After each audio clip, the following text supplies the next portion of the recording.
Ladies and gentlemen, it is time to begin World Discussion with Agent Smith. Today is July the 4th, 2021, the year of the fire. Hello? Hello? Hello? Hello? Hey, how are you? Hello? I'm good, how are you? I've been better. But you're still alive? Yep. You survived the heat wave? Oh, we didn't really have much of a heat wave down here. No. You just had usual Texas stuff. We've been getting a lot of rain lately. Oh, that's kind of nice. Yeah. Probably keeps things a bit cooler. Mm-hmm. Although I've been inside for most of it anyway, so Hmm. I haven't noticed too much. But yeah, rain has helped. We could use some. We have a firework ban here, which is not being observed very closely. If this sounds are any Welcome to indication. America. Yeah. I was thinking, what would be more American than shooting off fireworks after an intense heat wave and drought? It seems really risky, but people are probably going to place value on either their pyromania or their patriotism over safety. Yeah, safety isn't as much fun. Better to light some stuff on fire. Does safety go BAM? No. Well, it's been a bit since we've had Agent Smith. What would you say have been the main things that have stood out to you? I've watched a couple documentaries, so I've got a decent bit of ammo myself. I haven't been able to pay too much attention for the past month and change Hmm. because I've been really busy helping my grandmother with my grandfather because his health was very bad. Ah, I see. So I'm a little out of the loop on some things. I tried to keep up as best I could, so I've still got notes and things, but it's not super detailed. It is all good. So Yeah. the stuff that I watched, there was like a 40-minute piece that was put together from the January the 6th riot, Hmm. and it's just amazing like how much raw footage occurred at that time. So Hmm. that's the upside is it's very well documented, so you can see exactly how everything played out. But I think it was posted to New York Times or something like that. I would recommend it. Definitely a very intense watch, and you can see how a lot of it was kind of building up over the course of the day. I was actually wrong about some stuff just based on reading Reddit headlines and stuff as it happened, where it seemed like the police force there did a pretty poor job, but from the video, it looks like the people who were police there were really trying their best and were stretched really thin in terms of the number of people Yeah. there as opposed to the number of people who were kind of trying to break down barricades and whatnot. So that it was a different problem, still a problem, but not the Yeah. problem that I thought it was. Yeah. Yeah. For the most part, they were just kind of overwhelmed. Yeah, you got Yeah, like a there's 100 to 200 police officers versus thousands and thousands of people. Good luck. yeah. They didn't even have all their riot gear and stuff either. So Yeah, there's only so much you can do with a large group of people. And just the sheer weight of mass itself gives them a lot of power. yeah, It's just hard to counteract that with a much smaller group, especially one that's limited into what they can do to them. If you could just open up on a crowd, that would disperse the crowd pretty quick, but we tend to frown on that. So we have to go with things like tear gas and riot gear and stuff like that. And that's of middling effectiveness against a dedicated mob. But yeah, that's nothing you can't see just by watching it. So, but yeah, I'm sure it's pretty interesting to get a firsthand account like that. How many major events like that have happened throughout history that we've had to rely on second, third-hand accounts on in order to understand. And now we, in the modern era, have the benefit of seeing it from every which way, every conceivable angle. We have footage of it. We can just kind of see it as though we were there. yeah. Interesting time to be alive. They did point out some groups who were there and came very much equipped to make a mess of things and actually try to infiltrate buildings and whatnot, where they were using voice communication with each other. They showed up in body armor, and a lot of them had like baseball bats and helmets and stuff like that, where they were ready to go to war basically. They were ready for like whatever, and they were leading a lot of the different steps throughout the process of penetrating a building itself. So communicating where the openings were, how to get around stuff, and actually like breaking through stuff. That was more so the groups that had all their different patches and badges and stuff. There was like a oath. I don't know if it's an oath keeper or something. That was one of the groups, and then the Proud Boys was the other group. Yeah, I think those were the two main ones. Mm-hmm. Yeah, they were a lot more hell-bent on getting in. Mm-hmm. A lot of the crowd people there, it seemed like it was more just a general political rally, but they were riled up to be used as kind of a, like just a situation that was really chaotic, where they could accomplish whatever they were trying to accomplish by virtue of just making so much noise. Yeah, a lot of people, I mean, different people probably had different intentions. I'm sure there was, at least a few that were planning on doing it if the opportunity presented itself. But there was probably a lot of people also who were just kind of going with the crowd. Wherever it went, they would go. It was interesting too to see the aspect that a lot of people were there kind of for the protest. Like that was their mindset of, we have an injustice that we believe is occurring and we want to speak out against it, and they didn't really seem to have an intention of breaking in and stuff. So it wasn't as though it was some like monolithic master plan that involved everyone there and they were all in on it. It was like there were some people who wanted to get some stuff done there, and there were just a bunch of people who were there for political reasons. But it seemed to me like the people who were actually getting into the building, they were very much caught up in the hype of the moment. And I was just watching this and I was like, that is a felony. That's a felony. Like, the stuff that you're doing right now, breaking and entering an official government institution, like, they're not really comprehending, like, how illegal what they're doing is. Yeah, not a whole lot of forethought and planning went into that particular day and the events therein. Yeah, mob mentality is a really interesting phenomenon because it definitely energizes and galvanizes people, where it gives them the courage to press on, but it's not the most rational or critical or cautious mindset a person could be in. It's actually about as far from that as you could physically be.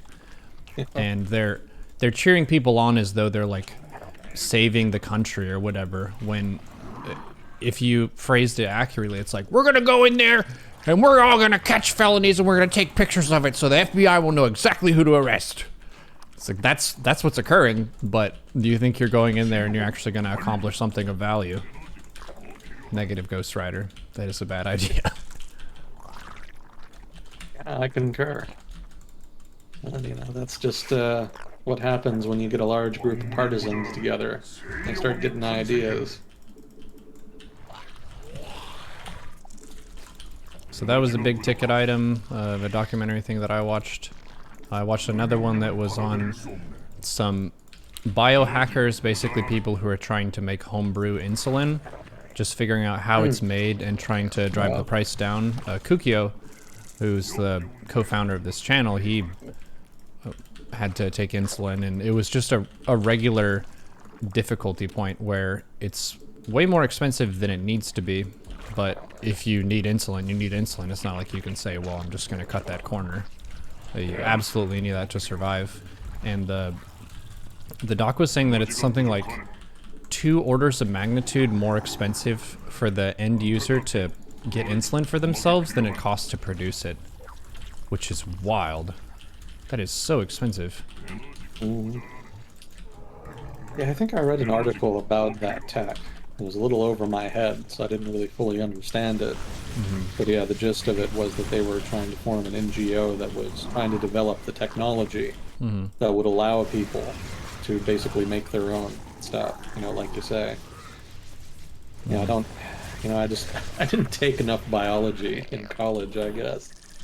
It just, I don't remember enough of it to kind of wrap my head around the process. But yeah, if that were to succeed, then from what I was reading, that would significantly bring down costs for any type of insulin that they were able to replicate in that fashion.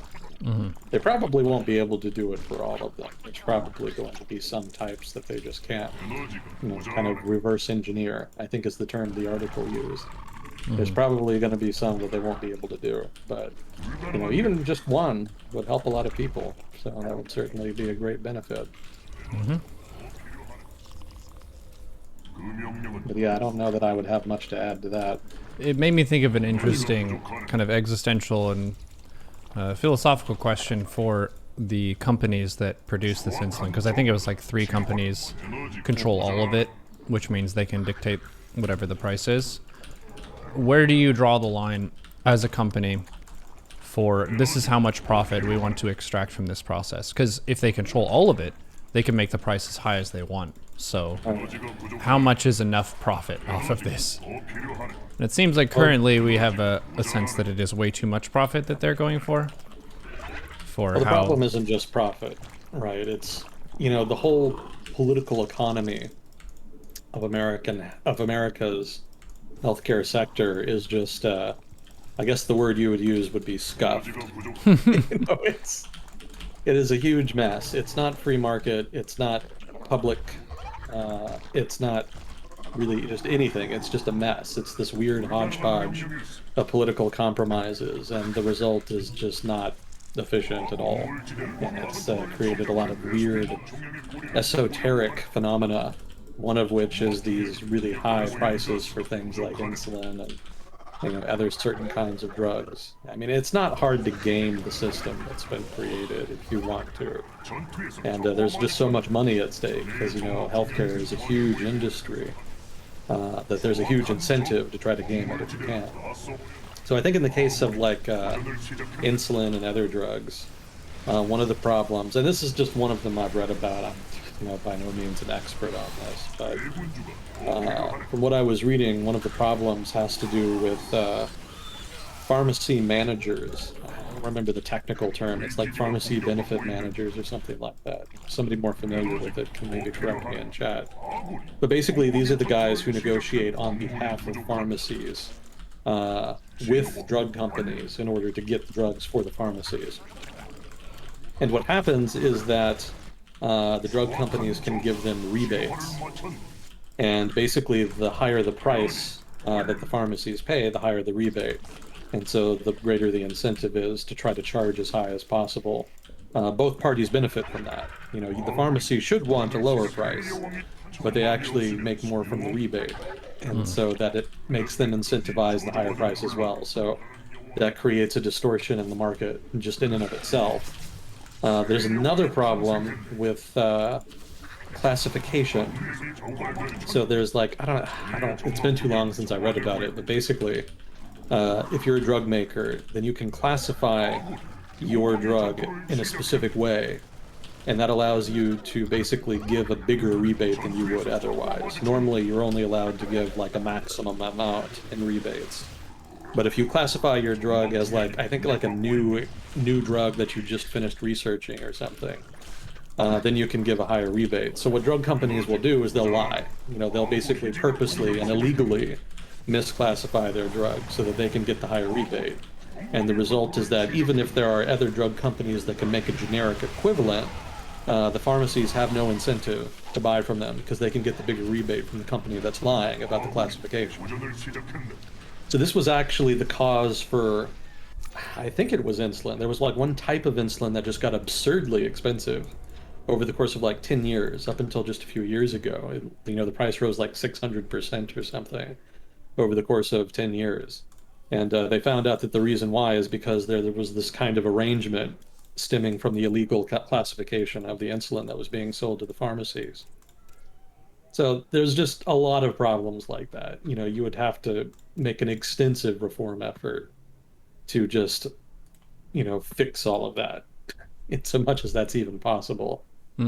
So, when you talk about, profits are a part of the problem. Whenever you have a profit-driven system, profits are going to take precedence, and that's going to cause issues just in and of itself. But there's also just the overarching structure of the market is not that of a free market at all.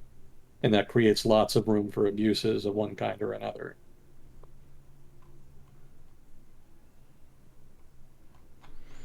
So what you're saying is that's not an isolated problem, that there's actually a larger clusterfuck that's occurring. Oh, yeah. Okay. It's not even unusual. From what I was reading, it's not unusual at all for companies to do that. Mm-hmm. To abuse rebates like that and to misclassify their drugs. It's just it's not, I don't want to go so far as to say it's like the norm, but there's more than enough court cases to suggest that lots of companies are doing it. Mm-hmm. Certainly plenty have done it. And I suspect that the penalties for when you get caught are not really high enough to deter, future breaches. So I would expect it to continue to happen too.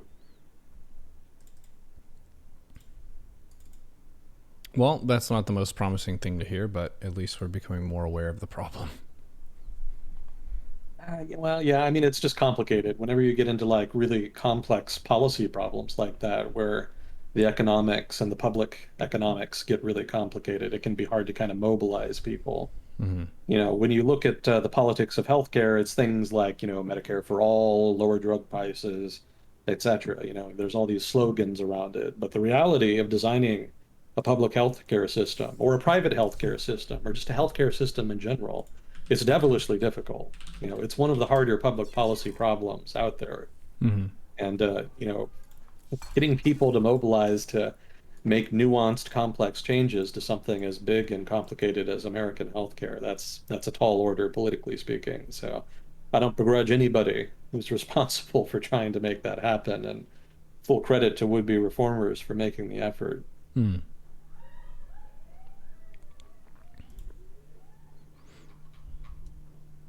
Well, that's sobering.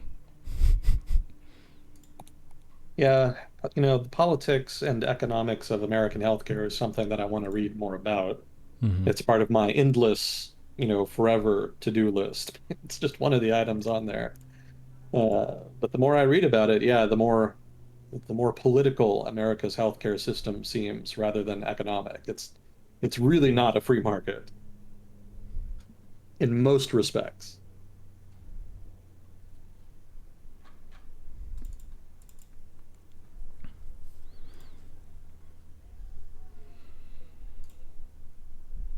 Oh, nice. So there's been a fun, little bit off topic, a fun trend of stream snipers working together on a Discord server to try to get a person at a certain time, because there are different people who are all queuing up for StarCraft 2 ranked games. And sometimes you have the person stream open and you try to queue against them, but someone else gets them. But if you have a team, then one of you can get the streamer. Huh. Yeah. A team of people. Yeah. Weird. Is there any benefit to that? Mainly it would be getting attention and getting a rise out of someone. So the streamer is someone who's like, they're actively on camera and being recorded, and you can watch them get a little bit shaken up by it, get tilted or frustrated or whatever. And that's kind of a win condition. And then the other would be they have an account and they usually try to keep it a little bit lower than their actual rating so that they can hit a greater number of streamers. Because if their rating is too high, then they'll just queue into like a semi-pro or something and actually have to work hard. But they can like lose games intentionally on their account to put it down to an MMR where they can queue against people. And then they get to kind of lower that person's account by facing them a bunch and beating them. And this all kind of goes back to the desire to feel valued and skilled and smart, and how that's a human desire that I think everyone has. Like that's almost a physical need. Like you need food and shelter and safety, and you also need a sense of social belonging. Different people need different amounts of this, but I think everyone desires this to some extent. And it's a lot of hard work to build things on your own, and building reputation with people and like in a community and stuff, that takes a lot of time. You could just do something and be infamous, though. That's a little bit faster. Some people just got too much energy, Neuro. I Mm. wish they'd lend me some.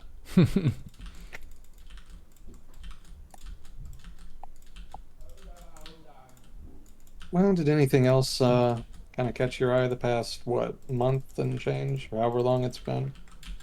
Well, the heat wave was crazy here. It was 90 degrees in my apartment for 3 days ish. It All would get right. down to maybe 80 at night. But In yeah, your apartment. in the apartment, yes, because most homes in the Pacific Northwest don't have air conditioning. What? Yeah. Well, if you're in, I guess it's west of the Cascade Mountain Range, Yeah. it's very moderate in temperature and it doesn't really get super hot. Most of our summers will Uh, have a week where it gets up to like 82 or something, and that's the worst of it. And yeah, you sweat a little bit, but it's a very short term thing. We've had nothing like this before, so it was pretty wild. Yikes. Yeah, in Texas, people have both ACs and heaters because the Yeah. weather is just freakish here, Yeah. especially lately. But even before, it could vacillate pretty wildly depending on season. So most houses have both. I think they do anyway. Hmm. But yeah, I can see how that would be very uncomfortable for you. Yeah, it wasn't the best ever. I ended up being fine. It mainly is dangerous for the elderly and people with health Yeah, complications and stuff. gotcha. Hmm. Yeah, that was a thing. It's cooler now, right? Yes, it's beautiful today. We'll see if they maybe do some broad change where they start implementing AC, because if this continues, we'll need something. Did you at least get a fan? I have a fan. That's something anyway. And because the heat wave didn't last for incredibly long, like it was a number of days, it wasn't weeks or anything, so the water underground was still pretty cool. So if you took a cool shower, you could like reset your temperature a little bit, which wasn't too bad. Hmm. Well, stay hydrated, I guess. I don't really know what else to tell you. That's what I was doing. That's about all you can do at that point.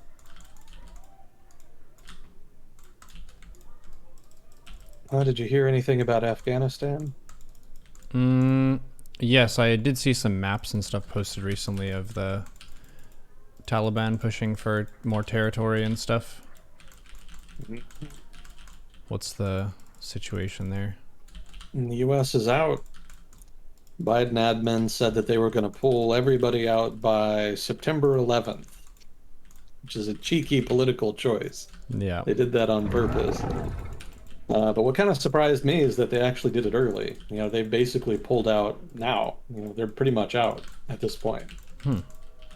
And I think the only troops that are going to stay behind until September 11th are going to be troops detailed to protect the American embassy and the airport in Kabul, if I remember correctly. So that's why the Taliban have been making so many gains, as you saw on that map, I don't doubt. Hmm. Uh, the Afghan army has been cut off from American air support. I think the US is probably still providing logistical support and intelligence sharing, but not so much the air support, and maybe special forces as well, but I don't think the US government would be as forthright about that. So who knows? But regardless, you know, some key factor has changed sufficiently that the Taliban have been able to take a lot of territory, and the Afghan military has not been holding up well. And it doesn't look like the United States government is going to do a whole lot about it.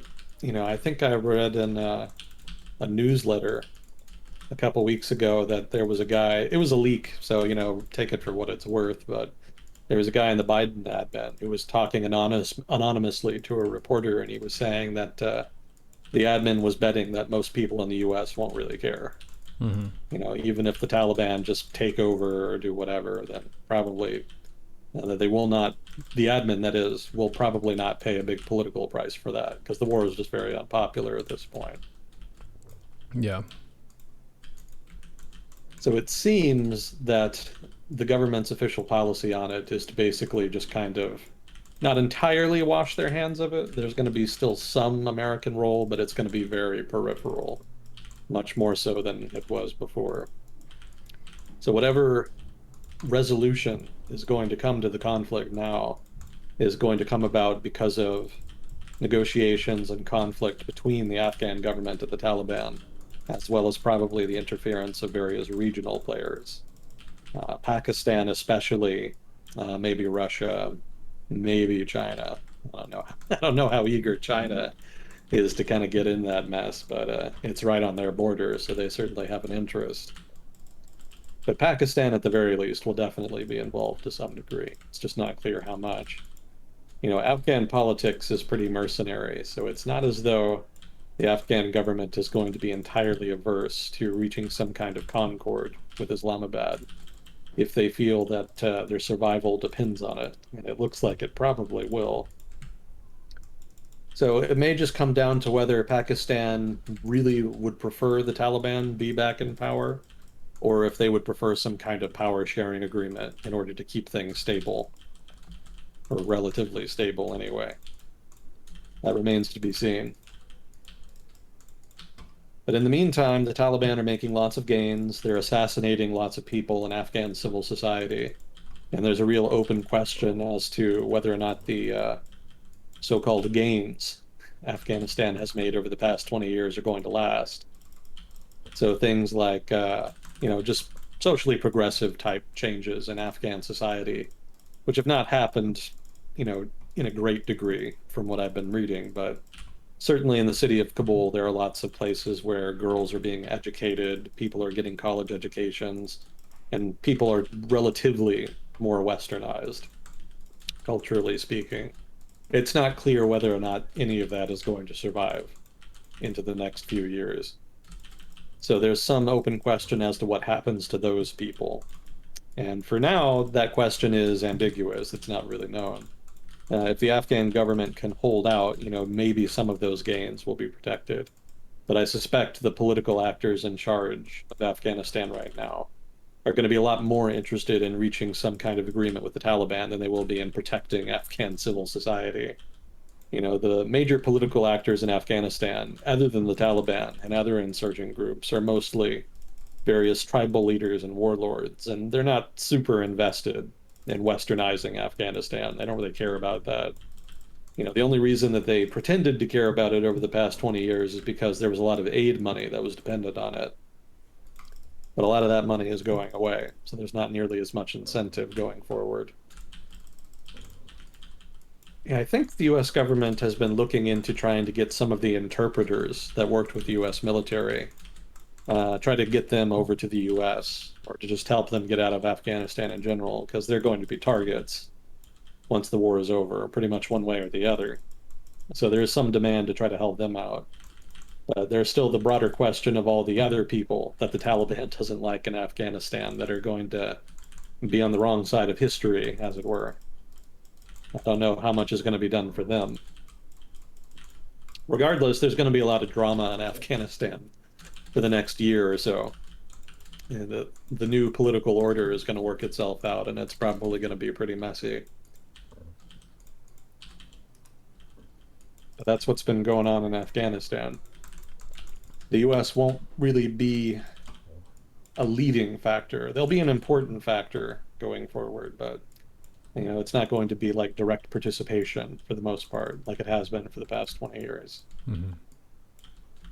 Most people probably won't even notice. The Afghan war has hardly been in the news over the past, 10 years. Even before that, kind of slipped out of the headlines. So, I don't even really know how much the American public would really notice if Afghanistan kind of fell back to the Taliban. Does remind me Some, of one of the other documentaries I watched, which was about Vietnam veterans, and this was from like the 80s or so, and just how when they returned they felt like they were really not treated well by society, not really accepted, and they also felt like they were a danger to society based on how war goes and how you're in a basically constant state of danger and survival. So you need to be ready to do whatever you have to survive at any point. Yeah, it definitely takes a mental toll. Yeah, and you would say that that was also going to be occurring from any other wars or situations that we find ourselves in. Just that war has a human cost, a psychological cost, and also a livelihood cost for the soldiers who drop everything. Maybe they're just out of high school, so they're not super committed to anything yet, but it's pretty different living in modern civil society than it is trying to survive in a jungle when people are trying to kill you. Like those formats are very different. So when you go back, they were talking to some of these Vietnam vets who were living in the jungle, like, or in a forest somewhere where that was more familiar to them and they understood how to get by and survive, and they favored that over trying to integrate again for a variety of reasons. Yeah, it leaves a mark. Vietnam in particular. The Vietnam War was just brutal. It Mm-hmm. was it was ugly, and the people who were more involved on the ground, in some of the ground combat, those people just had issues for years, Mm-hmm. sometimes the rest of their lives after the war ended. Yeah, it was an unusual war because it was kind of in that awkward in between era. It was before the all volunteer military, but Mm-hmm. it was kind of after the period when Western powers could just kind of curb stomp developing countries. It's one of the interesting compare and contrasts you can do is to look at the Vietnam War and then compare that to the Philippine War. That was a war that the United States fought in the Philippines after, well, actually during and after the Spanish-American War. Because after the United States seized the Philippines, there was some question from Filipino nationalists about whether or not they would be able to declare independence. And during the Spanish-American War, the U.S. government had said, yeah, we're happy to work with you guys to overthrow the Spanish, and then we'll kind of work on things from there. And then after the war, the U.S. kind of threw them under the bus and just took power and decided to make it their own colony, Mm. which was not really what the Filipino nationalists had in mind. So after the Spanish-American War, there was like a 10, 12 some year counterinsurgency the United States fought in the Philippines, trying to suppress nationalist rebels. And it was kind of similar, at least superficially, to the Vietnam War in the sense that there was a powerful Western nation, well, the United States specifically, that was trying to fight indigenous nationalists. And in the Philippines, the U.S. just won hands down. It was a prolonged conflict, obviously, but the U.S. was able to win out mostly through brutality. One of the things they did is they would go into an area where there was active fighting, hit and run attacks, that kind of thing. And they would kill every male between something like 15 and 60. And that's a pretty effective way to break resistance because in societies like that, it's almost always the men who are doing the fighting. It's very rarely women. Mm-hmm. And it also, when you kill the men like that, it creates a severe economic burden because generally the men are the heads of the households and they bring in money. So it's just, it doesn't always work. Sometimes you alienate the local population and it creates more problems than it solves. But, in terms of a specific area, it's pretty effective in pacifying people. Mm-hmm. Now, the United States didn't really do that in Vietnam per se. You can argue ARVN did it, the South Vietnamese army, and you can argue that the United States military helped them do it in various capacities. And of course, there's examples like, My Lai, where the United States did massacre locals. Uh, but the United States was not able to win out in Vietnam like it did in the Philippines. So the question is why? What was the difference? And, obviously they were decades apart, kind of apples and oranges in terms of era. But, one of the big advantages the Vietnamese had was that they had Soviet support. The Filipino nationalists didn't have like some great power who was dumping money and weapons on them to help them fight the United States. But the Vietnamese had support from the People's Republic of China, the Soviet Union, and whatnot. Also training, it's probably not likely that the Vietnamese would have had enough pilots to kind of field an air force if they had not received training from the Soviets. So that was a big help, even if the Vietnamese Air Force didn't do a whole lot during the war. That just illustrates how much help that they were getting. Mm-hmm. So the fact that, the Vietnam War happened in an era where indigenous nationalists like, the Viet Minh could get that degree of support, and were also just better organized, and they were kind of in an era where there was more information, and Vietnam was more developed, I guess, at that time than the Philippines was in like 1898 or whenever it was. So, all of that meant that American soldiers fighting in Vietnam had a really rough time. Mm-hmm. They just kind of were unprepared for the style of fighting that they ended up encountering. I would add that one of the reasons the United States did better in the Philippines, back in the Philippine War, is that a lot of the officers, or at least some of the officers anyway, who led American forces in the Philippines were actually veterans of America's Indian Wars. They were guys who, when they were younger, fought in wars against Native Americans in like the Great Plains and other kind of places like that. And by the time they were older, they were officers around the time of the Philippine War. And they were able to apply some of the same tactics and strategies that they'd used against Native Americans, against the Filipino guerrillas. Mm-hmm. Obviously, a lot of that was pretty brutal. So we didn't really have that same kind of officer corps in the 1960s. By the 60s, you had an officer corps that was kind of born out of World War II and out of efforts after World War II to kind of professionalize the army. Mm-hmm. It was very different back in like the Philippine War, where it was just a little more archaic. It's relatively disorganized compared to, modern standards. After World War II, the U.S. Army kind of realized that it was going to field a standing large army, which it had never really done before. There had always been kind of a norm in American politics that the military stays small. So it would only get big during a war, and then they would immediately cut it down to size. But after World War II, the Cold War kind of heated up, and so it became apparent to policymakers and, officers in the military.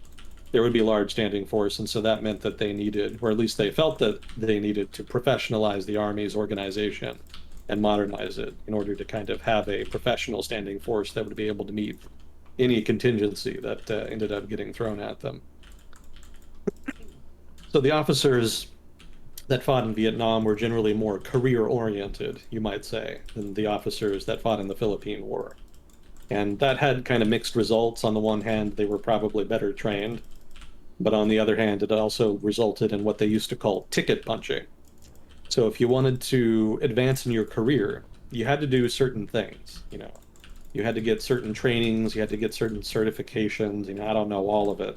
But one of the things you needed to do was get combat experience. And some people just went to Vietnam almost exclusively for that reason. They would just roll in, spend a year there, and then they would leave. And then that would be their ticket punched. They would have that item on their to-do list done so that they would maximize their chances of getting promoted. Mm-hmm.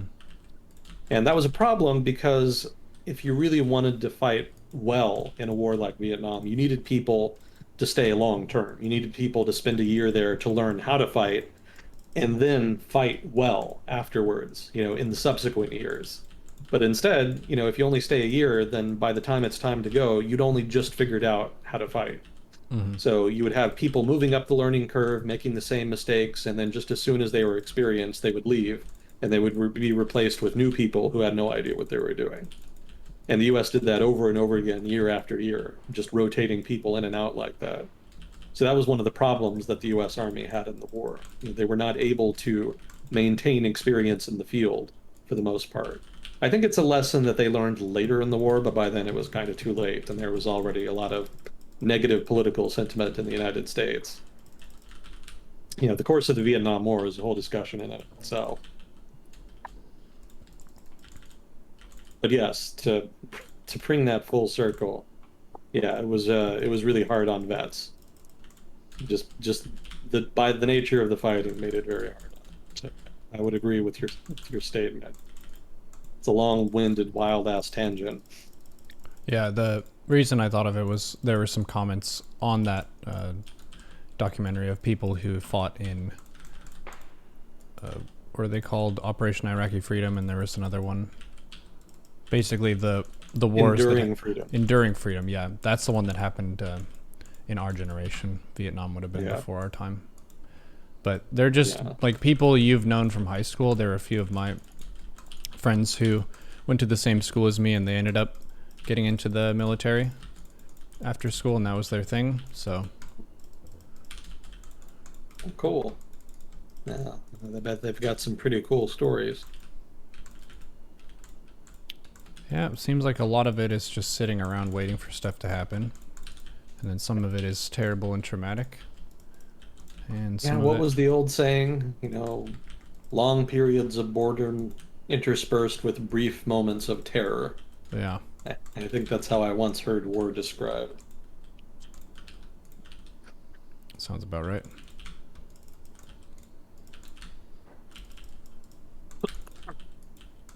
Have you been following this infrastructure bill stuff?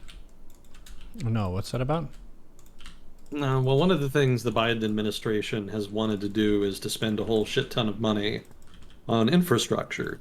And actually, that's something that's kind of a long-standing issue in the United States. The infrastructure is crumbling. We need to invest in it in order to, maintain the competitiveness of the economy. And it's kind of been a long-term goal of both parties to differing degrees. But it never really happens either. So the Biden administration really wanted to make that a priority.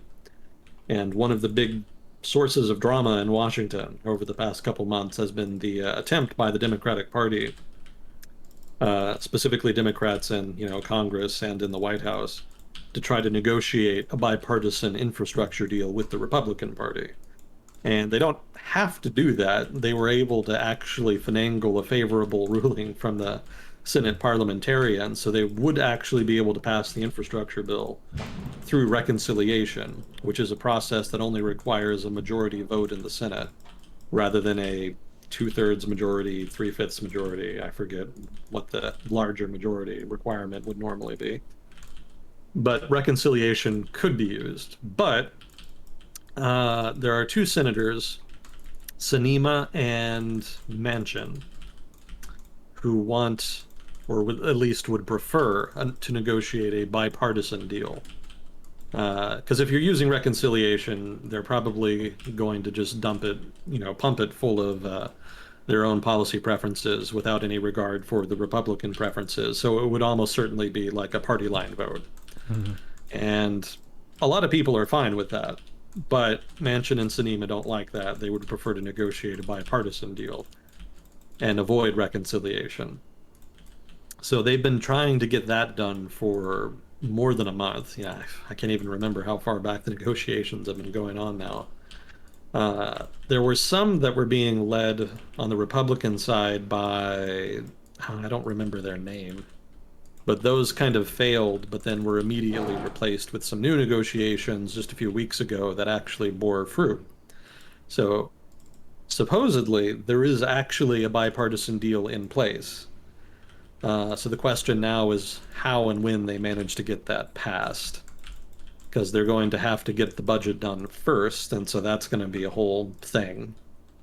And then they're going to have a brief window after the recess in whenever it is, late, a couple months from now, they'll have a recess. And then they'll come back for like a month and they'll have another recess. So they need to try to get it done. Specifically, they need to get the bill passed in that sort of brief interval. So there's lots of things that could still go wrong, basically. But technically, we do have the bipartisan infrastructure bill in place. And if that gets passed, there's going to be a lot more spending by the government. On what exactly is not entirely clear. Different political actors have kind of fielded different versions of the bill.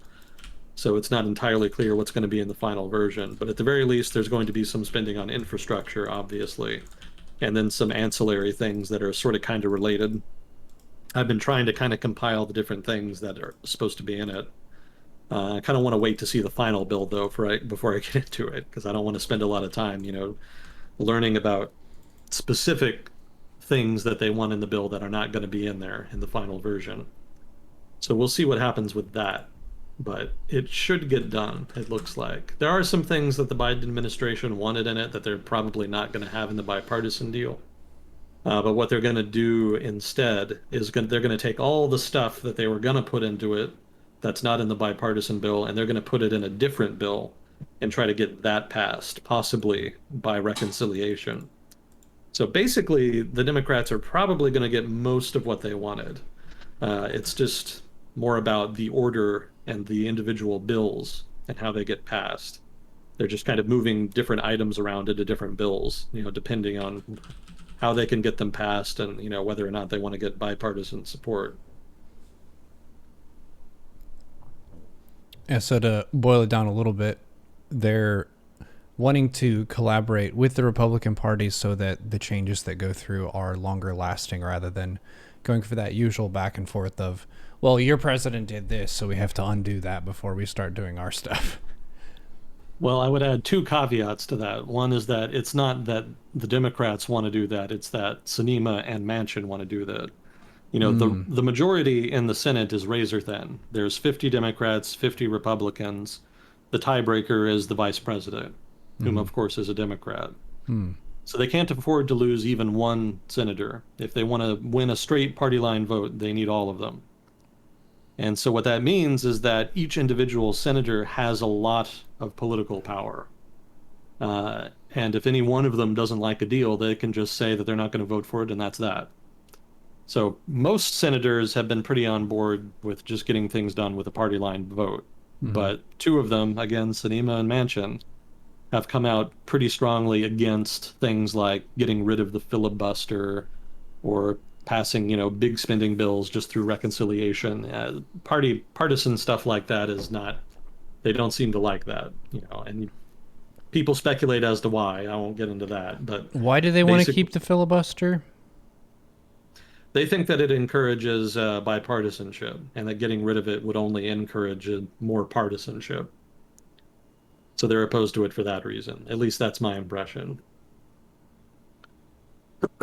Make of that what you will. That sounds really silly to me because it's like saying, well, if we have filibusters, that means that we're trapped in a room for a longer amount of time together. Therefore, good. Well, it's kind of a long-standing institution, and some of the traditionalists in the Senate like it. Other people say that they have ulterior motives, but that's kind of speculation. I don't know. I mean, the important thing from my perspective, from a policy perspective, is that if the Democrats want to get a bill passed, they need Sinema and Manchin, and right now they're saying that they're not going to vote for certain things for certain reasons. And one of the things they're not voting for is getting rid of the filibuster, so that's off the table for the most part. And they're saying that they're not going to vote for the infrastructure bill unless there's an earnest effort at a bipartisan deal. They haven't ruled out voting for a partisan deal if the bipartisan talks fail. But their definition of what failure looks like is not clear to me. So it's kind of subjective, it seems. So right now, even though the Democrats have the majority technically, and even though there's a Democrat in the White House, probably the most powerful Democrats right now are Joe Manchin and Miss Sinema, these two senators, because they're the ones who kind of hold the high cards as far as whether or not they can get their agenda passed.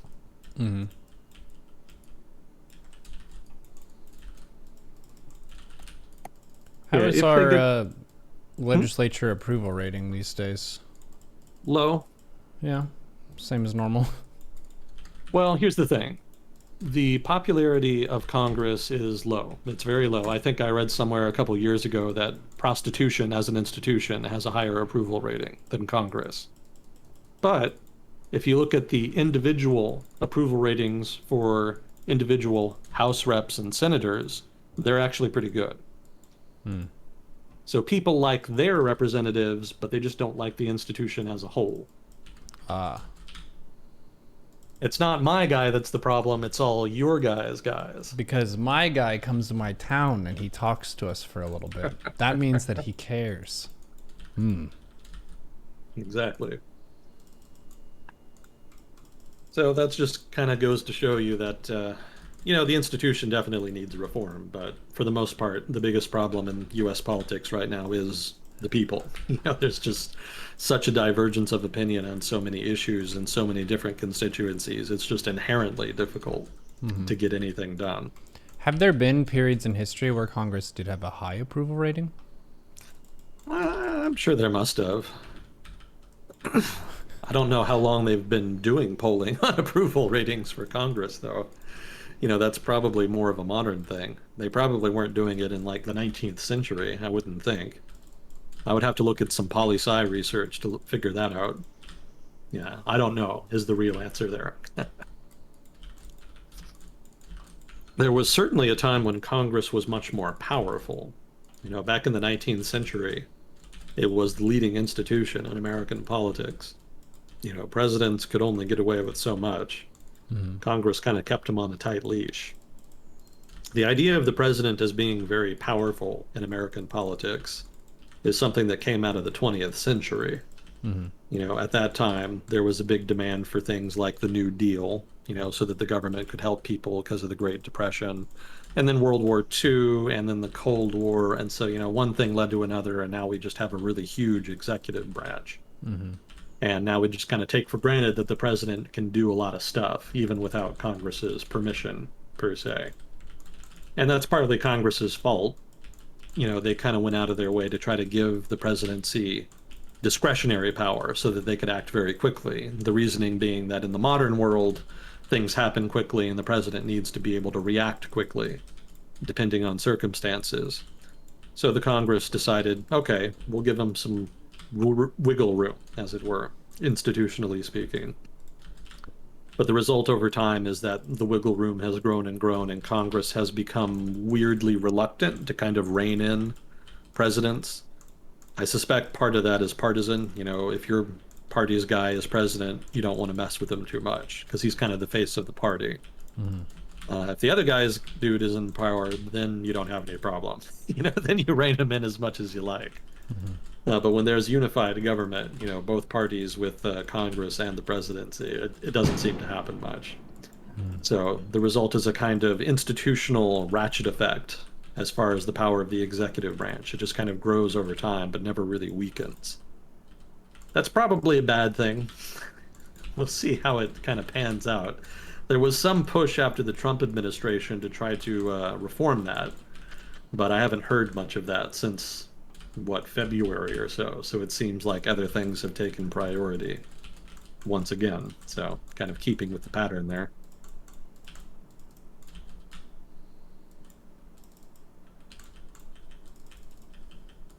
Let's see. So that's the infrastructure bill. That'll probably be the next big bill that the Congress passes. There was already a lot done with the American Recovery Act, whatever that was.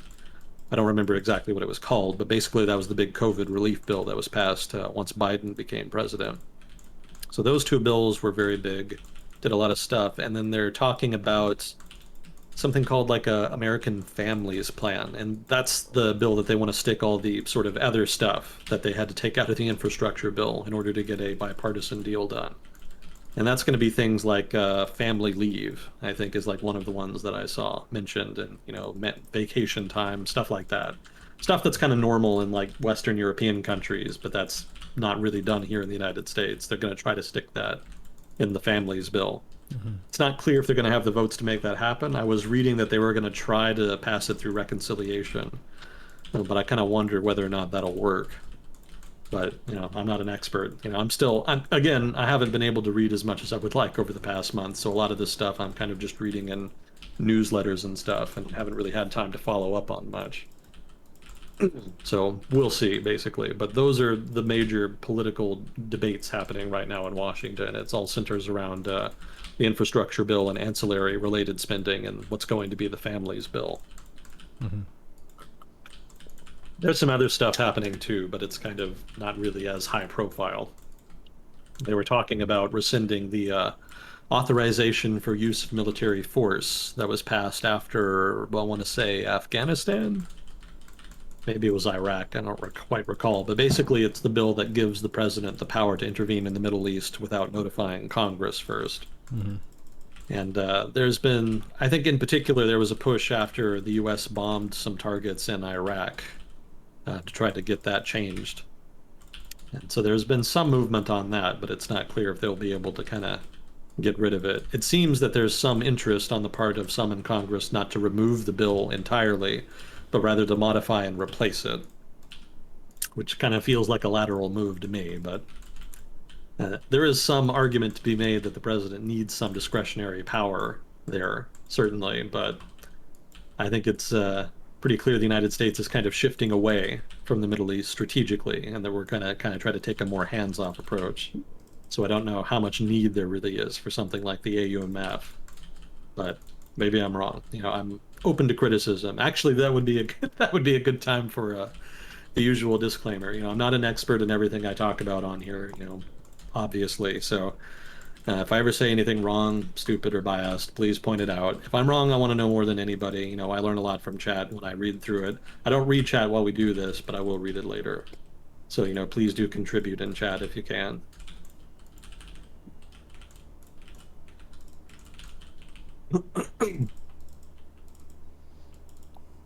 Gosh, what else did we have, Neuro? Oh, there's been a lot of talk about the economy.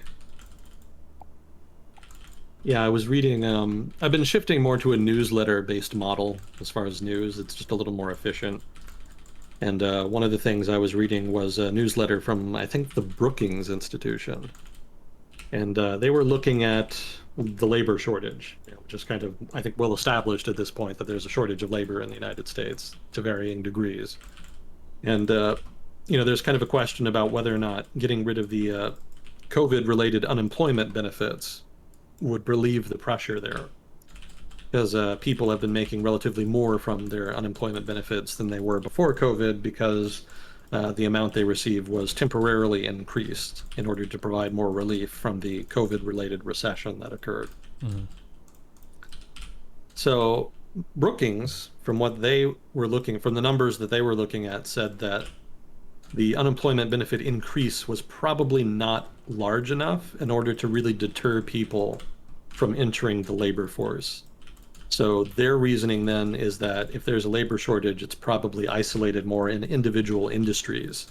And that the real problem is that because the economy is recovering, more firms are hiring, and they're raising wages and paying better than certain industries, especially industries like restaurants and other hospitality industry type employers. So that's kind of sucking labor away from that sector into other sectors that are paying better.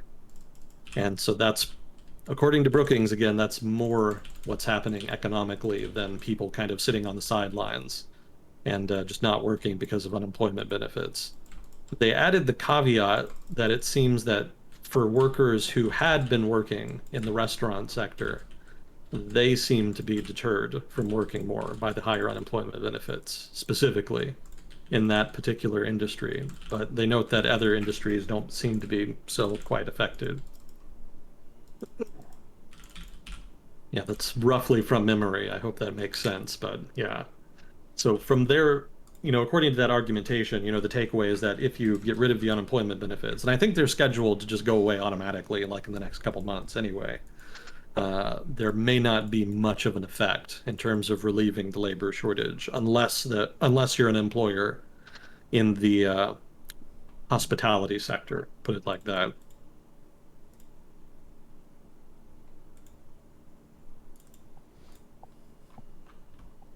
So that's an interesting natural experiment, basically, that we can all kind of look forward to watching. What happens when they remove the benefits. We'll find out for sure then, because I don't think they're going to renew them. It seems pretty unlikely at this point. On the plus side, wages are getting better, and employment is rising. So economically speaking, there's a lot of pretty solid indicators that are looking pretty good. So there's some good news for you. Yeah, a lot of people have predicted that we're going to have a boom at some point whenever people are fully out and able to work again. People have vaccines if they want. They're actually able to go shopping again, which means people are purchasing stuff, which drives up business and all that kind of stuff. So. Oh yeah, and then there's also savings. The savings rate spiked during the whole COVID thing in 2020. So there's something like, I think somebody estimated it was several trillion dollars of money that had been saved, in excess of what would normally be saved. So all that money could come flooding back in, once people kind of return to their normal spending pattern. Mm. So yeah, there's a lot of money that could be coming in, spiking demand. But another factor here that hasn't, I think, been as much discussed is that this is kind of as expected. Maybe that's not the right phrase. But basically, it takes about 10 years to recover economically from a major financial crisis. That's just kind of a rough number. It's not always exactly 10 years, but roughly it takes about a decade to recover from a financial crisis. And if you look at the GDP data, I believe it's GDP data, you can see after 2008, the GDP number tanks. And then over the course of the subsequent 10 plus years, it's just slowly been increasing. And the interesting thing is that it's been increasing almost secular, not completely secular, but almost secular to public policy. So, the Obama administration did a bunch of stuff to try to goose the economy, and it kind of sort of worked. And then the Trump administration came in and tried to do some stuff, and not really. There was the big tax cut that caused a big spike, but that was temporary, which everybody, well, economists anyway, kind of knew that would happen. There was when you pass a big tax cut like that, there's going to be a big spike in demand, and then you're going to return to trend. That Mm. was the expectation anyway. And also that's what happened. But regardless, you can see a clear trend line after 2008 that the U.S. GDP has been following, and it hasn't really deviated much from it. It's been a pretty steady growth rate. And it's only been in the last couple years that we finally kind of got back to what you would consider normal as far as GDP output and in terms of unemployment. We're kind of reaching a pre-2008 state. And given that fact, it makes sense now that there's more demand for labor because we're finally getting to a point where all that post-2008 labor surplus that existed is finally being extinguished. Either from people no longer participating in the labor force, people, retiring or studying, and then new people coming in. All of that has meant that employment has improved and output has improved. So in a long-term economic performance sense, this sort of period of prosperity we're entering was kind of scheduled almost. We kind of reached the end of that 10-year recovery period, and we're set to enter a new period of growth. COVID just kind of coincided with the beginning of it, and so now, as we're recovering from COVID, it's kind of supercharging the economy. We were already set for growth, and now the recovery from COVID is going to be just going to add extra growth on top of that. Mm. So there's a lot then of inflationary pressure, basically, which is one of the reasons there's so much concern about inflation. There's just all these different sources of demand that are all happening at the same time and to a historic degree. And it's not clear what effect that's going to have. There's still the whole debate about missing inflation that we've talked about before. And, economists still are not entirely sure what to make of that. Some people just say, screw it, interest rates are low, let's just dump money on the economy, provide social services, and quality of life will improve and there won't be any penalty in terms of inflation. And then the more traditional economists say, well, maybe that's true, or maybe you cause an inflationary spiral and you end up crushing the economy. So it's kind of dire stakes, high stakes, but there's just not enough data to really make a great quantitative argument one way or the other. So it's kind of coming more down to politics Mm. than it is economic analysis. So that'll be some other drama to watch over the next couple of years, whether or not we implode the economy. Yep. And the economy is two words, but it's a million dimensional space at least. Yeah. So for anyone to claim that they know what's going to happen, it's going to be a big claim. Maybe they end up being right. Maybe they end up being wrong. We shall see. Mm-hmm. Oh, did you see the election in New York City? I did not. What was that about? That was the first election that they've done since they added ranked choice voting. Oh. And so that's an interesting experiment there that they're doing. I don't think the results are in yet. I think they're actually still counting, which is a little weird. It was a very close election apparently. And I was a little surprised that I think a former policeman has actually looked set to win. I think it's still pretty close, but yeah, he actually performed very well. I would have expected the progressive left candidate to just win really strong, especially given all the political drama over the past year. But it seems the former policeman, who's I think he's still like he's still left Democrat, but he's not like the progressive darling. Hmm. I think that was a candidate named Garcia. Maybe somebody can correct me on that, but it doesn't look like she's going to win. At least she wasn't from the last article I read about it. So yeah, we'll see how the results go. Some of some of the early returns were a little disappointing because there was a little snafu with the reporting because apparently they had run like a try they'd done like a trial run or something, Hmm. and after they did the trial run, just in terms of like counting data, just to kind of produce a result to report, they forgot to clean that out of their system. So when they reported the actual data from the election, they mixed in the trial run data, and so that ended up distorting the numbers. So that was a little bit embarrassing, and the electoral board over there in New York City had to kind of do an embarrassing sort of, oh well, we did it wrong. Let us do it again. And that's very sensitive because when you're reporting, election data, people get, excited. It doesn't take much to make people paranoid. We saw that during the last presidential election in the U.S. So some of that's happening now in New York City on account of that. I don't think there's too much drama on account of it. I don't think there's too many accusations of fraud or anything. But it was a little, you know, it was not a good look for the electoral board. Hmm. But other than that, they're still counting, and we'll see how things go. It'll be interesting to see how that works out for them. Well, the first time you try something, it's usually not the best iteration of that you'll ever have. No. So that's understandable. Ranked choice voting on a personal level, I think, is a really nice step forward. Mhm. A lot of people, for multiple elections, maybe they go into the polling place, they know that voting is like a civic duty and that they ought to and everything, but you just go in there and you feel like you have to do something gross where you're voting against the other side and you're voting for someone who you really don't like, but the other person you like less, and you just vote, and it's not like a, yeah, I voted, we're gonna do way better next cycle or whatever. It's like a ugh. Ugh. Yeah. But Yeah, a with lot of rank people. choice, you can at least write down the name of a couple people who you legit would like to lead your country. Mhm. And then you also put your compromise candidate or whoever that is where they stand a high chance of winning, and you can kind of stack them against whoever the runner is on the other side. Yeah, you can do your strategic voting after you do your principled voting. Yeah, exactly. Yeah, I think from what I read, some people found it a little confusing, but they kind of got the hang of it pretty quickly.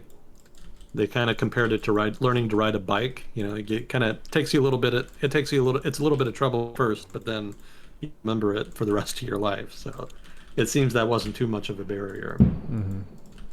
Yeah, my question, the thing that I've always wondered about ranked choice voting is whether or not people would bother to rank, because Hmm. so many people have just voted for the one candidate, and there's a lot of like one party voters who just vote straight ticket no matter what. So I'm curious whether or not there's a lot of people like that who just voted for the one guy and then didn't bother ranking. Yeah, my So guess would be that ranked choice voting, it'll feel a lot better, but the change in effect to the outcome might not be that big. yeah, that's the big question. Yeah. I'm inclined to agree with you, but I'm open to being proven wrong. That's kind of why I want to see the results from the election. Mm. Once they do all the counting, not just the counting, but just like who got ranked where, and the numbers as far as that. Yeah. That's going to be really interesting.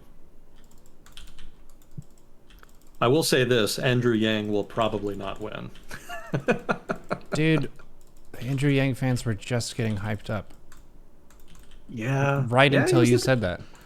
he was looking pretty good earlier in the election, from what I was reading, and yeah, he just kind of tailed off with time. Apparently, the criticism that I read is that he's not really sufficiently familiar with municipal politics. Mm. He has. I don't think he's really held office before, and the only office he ran for was like the presidency. So Mm. running for office, national office, is different than running for local office. Some of the local parochial politics, I think, kind of caught him off guard, and he wasn't entirely prepared for that. Yeah, but the reason people like him is that he's a lot more technologically literate than Mhm. other candidates, and he just also his speaking seems to be more coherent than a lot of other politicians as well. He's younger Oh yeah. too, so people, they hear him talk and they're like, this guy, he knows how to operate a computer. That's new. I like this. He knows what AI is, and he understands that we're kind of in a period of rapid change technologically speaking. Like, that's great. That's something that we're not used to hearing from the frontrunner politicians. So yeah, he's certainly going to have some weaknesses. You're never going to have a candidate in office who is like the perfect choice on all fronts. You have to compromise somewhere. Yeah, I think Yang's trouble is that he doesn't have a lot of institutional connections. And, that's a problem that a lot of first-time candidates kind of have. If you want to run for office in a place like New York City, there's a lot of institutions like unions, business associations, business owners, just all kinds of major political actors that you kind of need to negotiate with to get their support. And if you don't know them and you just try to run without their support, you can do well if you're charismatic, like Yang is, but it's only going to get you so far. Those institutions have a lot of followers and a lot of pull. So that's something I think he kind of needs to work on. He's obviously got the people's touch. He's good at that. Yeah. But he's going to have to learn how to play politics. And that's going to be kind of grody. That puts a lot of people off. But it's just a necessary part of the process.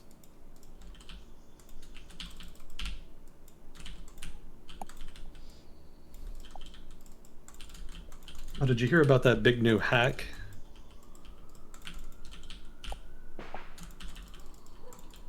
On which one?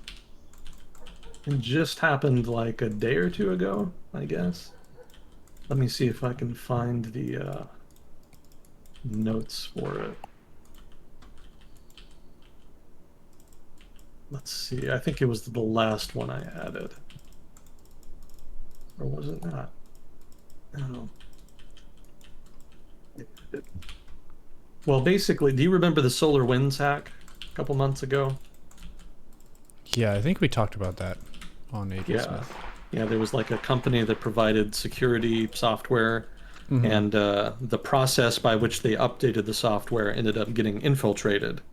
And so a whole bunch of computers in the government ended up getting hacked. And it was a huge national security, problem. Well, basically, there's been a commercial equivalent of that. There was a similar company. I wish I could find it in mine. Oh, here it is. Yeah, there was a cybersecurity firm called Kaseya. I'm not sure how to pronounce that. But basically, same thing, basically. They had software with their clients that they were updating, and that process ended up getting hijacked. And so something like 200 firms, I was reading, had their networks infiltrated. And it's turned into just this massive issue now for, the IT sector.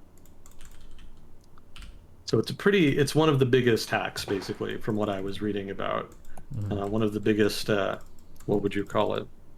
I keep using the word infiltration, but I think there's another technical term for it. Breach of security, I guess, network breach, whatever it's supposed to be. I trust we've got at least a few IT workers listening. They would know better than I would. But yeah, that just happened, and so there's some question as to what the US government will do about it, because there's kind of a growing suspicion that a lot of these hackers are based out of Russia or perhaps the CIS region, sort of generally.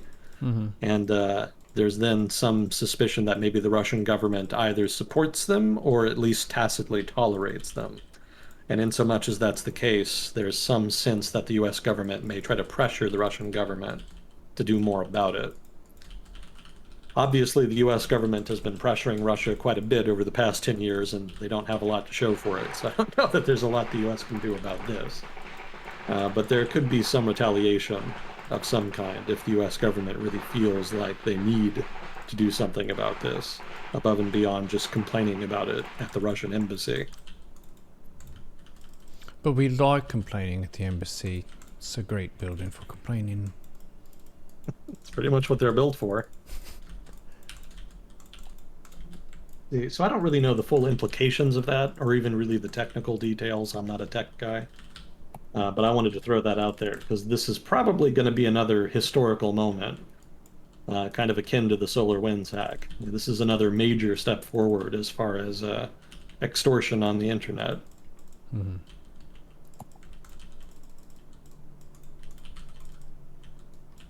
What else did we have here? Ethiopia. Have you been following that at all? Mm, no. Yeah, we've talked about it a bit, but it was a while ago. Don't blame you for not remembering.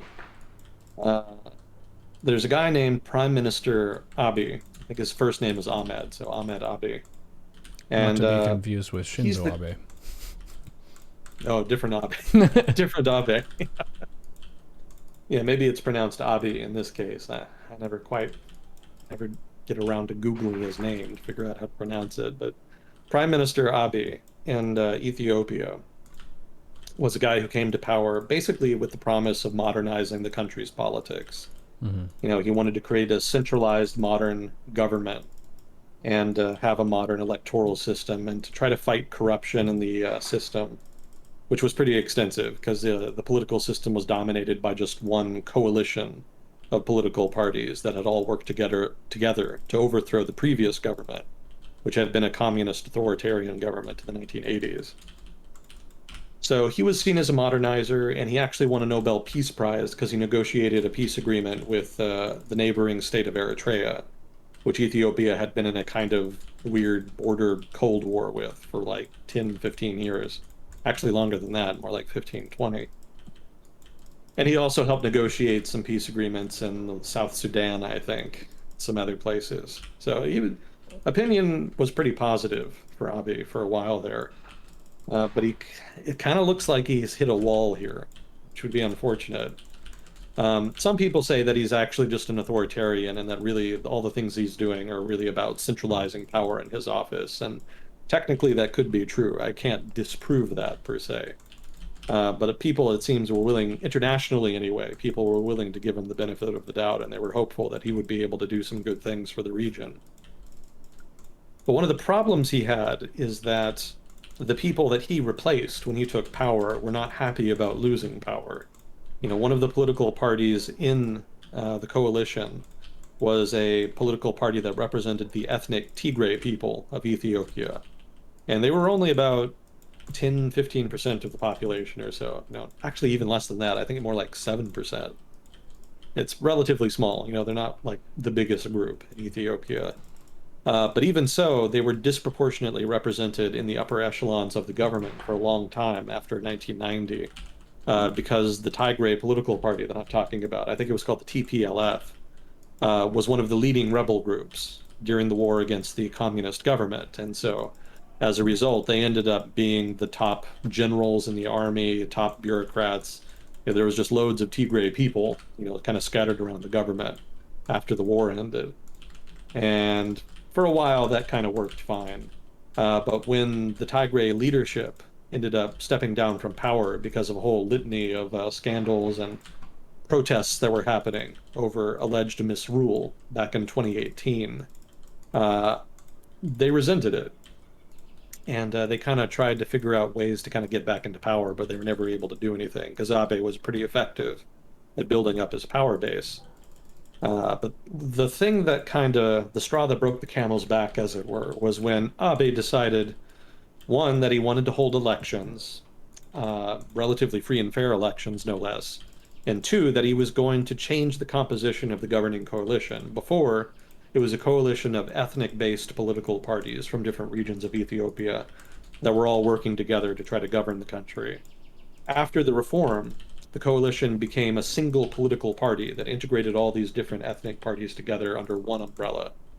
And he changed the name of the coalition to the Prosperity Party. And the idea was that he would run the Prosperity Party in the upcoming election, and they would win a legitimate election and have a legitimate claim to power.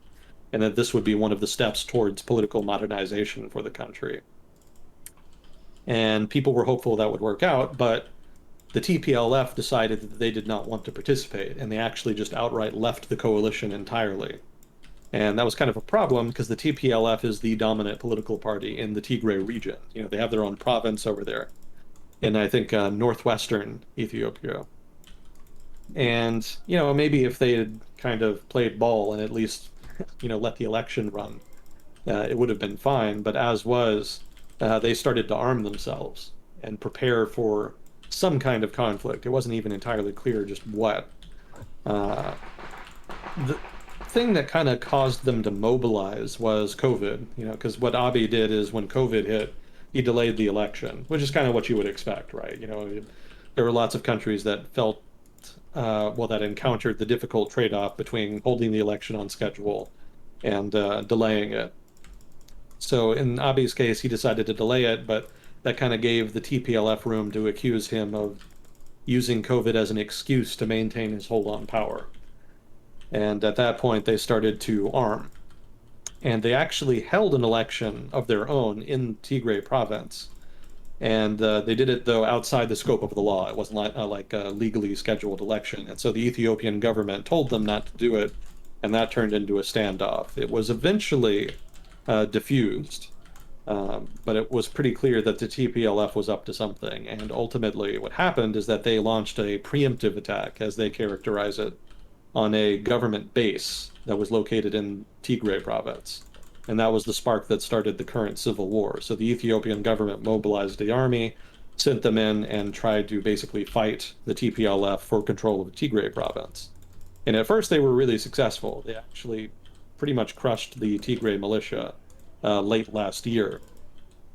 But it seems that the TPLF kind of went into the countryside and started to organize a guerrilla resistance. And unfortunately, it seems that there's been a lot of abuses by the Ethiopian army in the Tigray province, such that the war has shifted from being a manifestation of political rivalry between Abiy and the TPLF to a war of resistance against the Ethiopian government. I don't know how much political support really the TPLF could be said to have early in the war, but at this point, there's been enough atrocities committed by the Ethiopian army that it seems that the war is popular on the part of the Tigray people. So that's going to change the context of the war, and it's going to make it much more difficult to resolve. So it's not clear just what's going to happen with that. I would add here that there's a further complexity because the Ethiopian army is not actually all that powerful because it's still a relatively poor country. Ethiopia has 100 million people, but the GDP per capita is pretty low. So they're not dealing with a whole lot of resources. And that manifests as an over-reliance on ethnic militias, individual states in Ethiopia, the different provinces, which again are ethnic based, have their own ethnic militias. So the Ethiopian army has to depend on help from militias from the neighboring province of Amhara, as well as help from a foreign army, in this case, the army of Eritrea. That's a northern state on the northern border of Ethiopia. They used to be a part of Ethiopia, but they fought a war and broke away in the early 90s. And again, they kind of had a rivalry for a long time that Abe was able to diffuse. Again, that's why he won the Nobel Peace Prize. But it seems that Abe also requested assistance from the Eritrean government as far as dealing with the Tigray problem. And so it's not just the Ethiopian army and the Amhara militias in Tigray province, it's also the Eritrean army, which is very controversial because there's kind of a rivalry between the Eritreans and the Tigrayans, owing to disputed territory between Eritrea and Tigray province, as well as rivalries from the 1990s. Some of the individuals are still alive who were involved in that. So it's kind of a big mess in that sense as well. There's a resentment that there's a foreign army being allowed to run around in Tigray province, and there's also resentment at the Amhara ethnic militias because the ethnic militias are kind of resentful of the Tigray, because there's also ethnic tension between the Tigray and the Amhara, owing to territorial disputes between the two provinces, as well as historical tension. Because the Amhara used to be basically, they were like the leadership caste of Ethiopia for a long time. And so other ethnic groups are a little bit resentful of them because they've historically had disproportionate power in the country, which they have sometimes abused. So there's that historical context as well. But it also gets worse when you consider that there's actually a low-level ethnic insurgency in other provinces in Ethiopia, because there's a lot of people that don't like the idea of a centralized Ethiopian state. They would prefer to have a federal state or even a confederate state in which provinces have more power. And that has to do with ethnic nationalism. There's strong ethnic identities in Ethiopia, and a lot of these ethnic political parties would rather have relatively more power within their own provinces rather than having to share more power with a strong central government. And again, there's a lot of historical context owing to different ethnic rivalries within the country. So some of that is manifesting as low intensity conflict as well. And then it's also accelerated by the fact that the Ethiopian government has historically not tolerated a lot of dissent. There hasn't always been a lot of freedom of speech. Obviously, the communist government in the 80s didn't really allow it.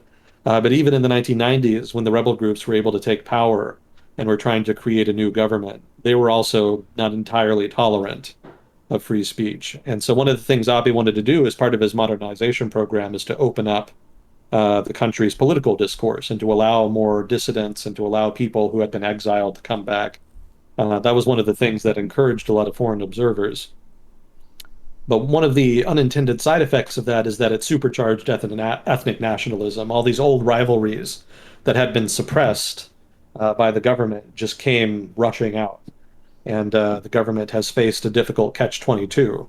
Because on the one hand, they don't want to crack down on free speech because they want to modernize the politics. But if they don't, then it seems like ethnic political forces are going to be the principal winners. And that's going to have a negative effect on political stability, political violence, etc. So, kind of damned if you do, damned if you don't on that.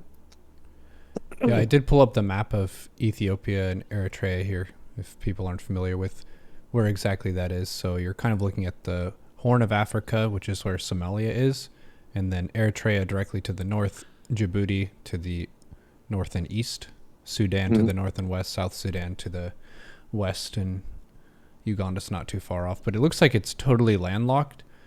Google Maps has Yeah. a dotted line on the border between Ethiopia and Somalia. What does that mean? Is it It's kind of contested? undemarcated. It's kind of, different. Both countries have their own claims, but it's mostly kind of semi-arid desert.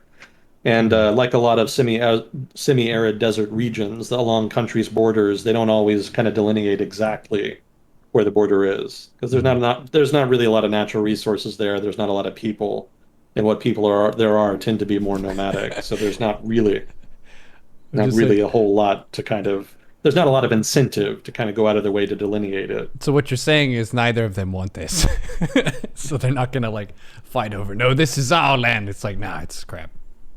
Who Yeah, cares? they would never come out and say as much, but yeah, it's not really enough of a priority to make it like a major political objective. There's Yeah. not really anything to fight over per se. Hmm.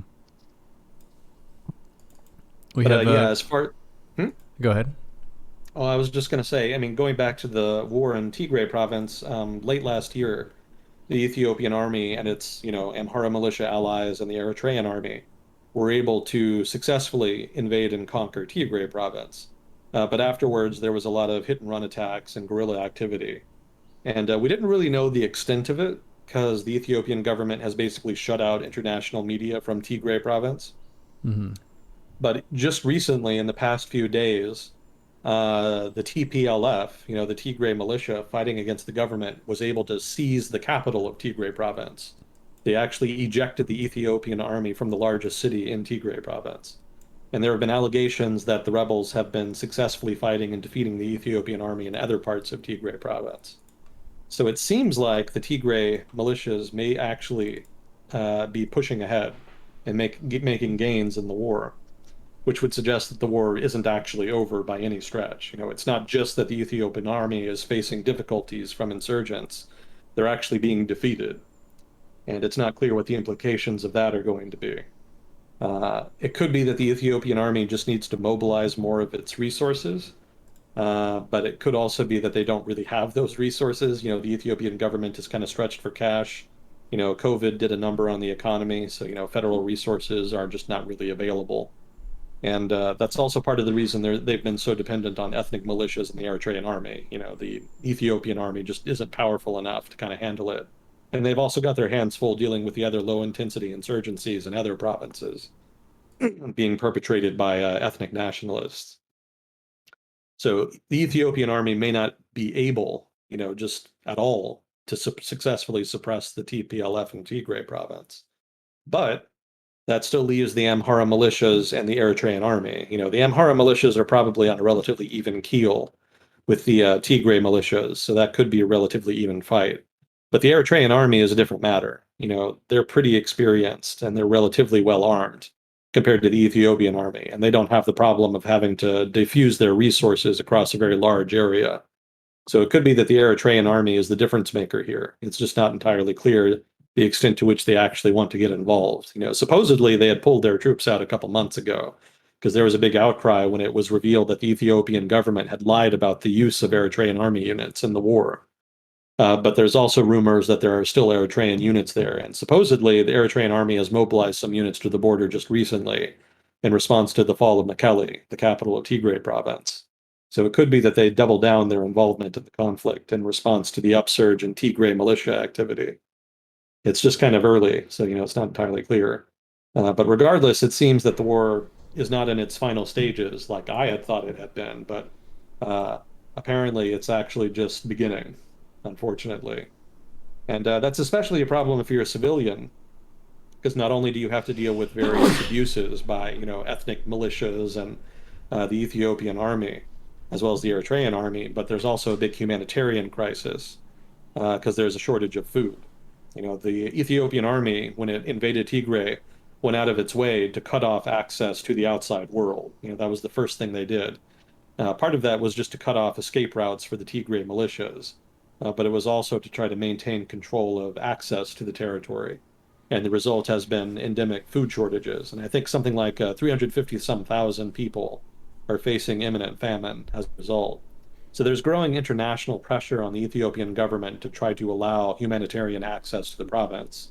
But I suspect the government is going to be very reluctant to do that because if you're going to send food and other forms of aid to the people, you're also implicitly supporting the rebels because invariably a lot of that is going to end up with them.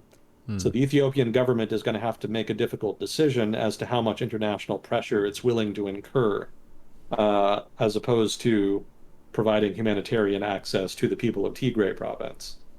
On the one hand, they're kind of losing the war. They actually declared a unilateral ceasefire after they got kicked out of the Tigray's capital. And that was considered kind of a face-saving move. So, you could say that now is a good time to allow humanitarian access because you can't really stop them at this point from getting access to the outside world. But on the other hand, you could argue that the Ethiopian army just needs time to rally, in which case you can keep the pressure on by preventing humanitarian access. So which way they go is still up in the air. It'll be interesting to kind of watch how that plays out. But it looks like there's going to be a lot of suffering, basically, in Ethiopia for the next year or so, because I doubt the conflict is going to end anytime soon at this point. If it was going to end quickly, it would have ended, late 2020, in the first couple months after the invasion of Tigray.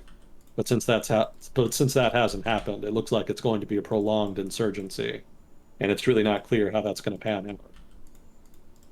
But yeah, there's just high drama in Ethiopia right now. The fall of the capital shocked everybody. I couldn't believe it when I heard it on the radio. That was pretty wild. I had thought the conflict was more or less over and that they were just, doing cleanup operations against disparate rebel bands out in the countryside. The fact that they were able to successfully defeat the army and take the capital was pretty impressive. How did they And I do was it? actually, go ahead. How did they do it? It's not entirely clear. Again, international media just doesn't have access. So, we really don't know the details. But it seems that the Tigray militias were able to basically mass forces and just storm the capital, near as we can tell. Yeah, they've been building up their forces in the countryside for basically ever since the invasion happened in late 2020. And it seems they've reached critical mass in terms of the volume, the size of their forces, such that they can do something like that. Yeah, that's a little ambiguous, but again, details are a little bit scarce. This is just me being an internet child, but with us talking about January 6th before and then now talking about the Capitol being stormed, it made me think of the James Franco meme where he's got a noose and he's like, first time? Your Yeah. Capitol getting stormed? Yep. We've had stormed capitals. Yeah, I think the elections are still set to go forward, so it'll be interesting to see how that pans out too. I think Abiy really still wants to try to do the political modernization, but I don't know how much of it he can really conceivably do when there's so much ethnic violence. Yeah, in terms of like big picture interpretation, you could kind of consider this a further defeat for international liberalism. And again, I use the term like classical liberalism, political pluralism, independent judiciary, free markets, all that sort of underlying foundational stuff. In general, there's been a perceived democratic recession around the world for the past 10, 15 years. And, in so much as Abe is a genuine liberal reformer, and again, I leave open the possibility I'm wrong, that he's not. But in so much as he is, the fact that he is failing to make this happen is another defeat for liberalism. Uh, yeah, it's unfortunate in that sense because that's obviously kind of a trend around the world.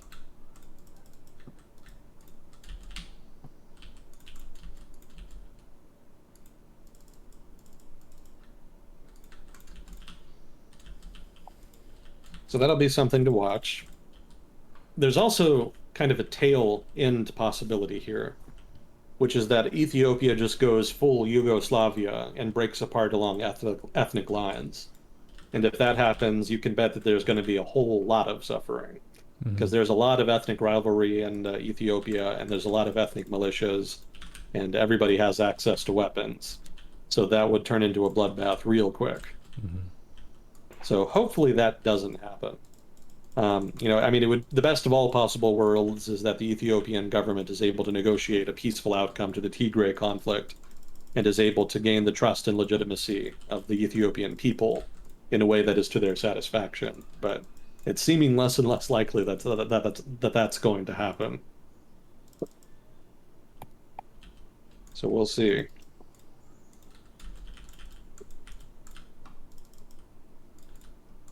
Oh, and then did you see the twist ending to the Israeli political crisis? No. Yeah, so the last time we talked about Israel, Netanyahu was looking like he was set to remain prime minister Hmm. because he was able to take advantage of that conflict with the Palestinians. The opposition was trying to pull together disparate political forces from all over the spectrum.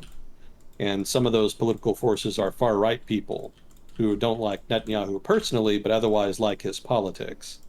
And the trouble is, when the conflict with the Palestinians broke out, they decided to pull out of the opposition talks. And that basically ruined any opportunity for the opposition to actually form a government. So it was looking like there would be a fifth election. But instead, sort of at the 11th hour, one of the far right leaders that had pulled out came back in. And as part of that negotiation, it was agreed that he would become the new prime minister. And they were able to make that work. So Netanyahu actually ended up getting kicked out of the prime ministership. He is no longer prime minister of Israel. Hmm. That surprised me. I was all set for the fifth election. But instead, they came out with that big announcement. And so now the prime minister of Israel is Mr. Gantz, I believe, whom is just as far right as Netanyahu was, I might add. But nonetheless, he's the leader of a coalition that includes, for the first time, Arab political parties, as well as various labor political forces. It's a very weird coalition, Neuro, but it's also a historic one. And I think it's the first major coalition that has Arabs in it, that has Israeli Arab political parties in it. Hmm. It's not clear if it'll last, but at least for now, Netanyahu's been defeated, and that in itself is a triumph. That's not an easy thing to do. He was a wily politician. Yeah. Well, it He's doesn't. not It also doesn't sound like he's the chosen successor either, which we sort of saw with Putin temporarily passing a torch in a way which he didn't actually end up yielding power in a sense. He just like, hey, you can be the leader for a little bit. I'll be over here still leading, and then I'll come back. Well, it's a little bit different because in that case, that was all orchestrated. That was just staged. Medvedev was thoroughly within Putin's overall patronage network, Hmm. and he was just custom handpicked basically to fill that role. Yeah, that's what I was With saying. Is this is not that? Yeah, that's oh, sorry, I misheard. Yeah, you're correct. Yeah. I would agree. But it's a guy who, like you're saying, he's coming from a similar place of, like, at least political orientation. Oh yeah, very similar. He leads like a far right settler political party. Hmm. So, very similar politics in that sense. It's just a different style. Hmm. Netanyahu was always very bombastic, kind of became more so with time even. Gantz is just as far right, but he takes a more kind of even keel to political negotiations. Hmm.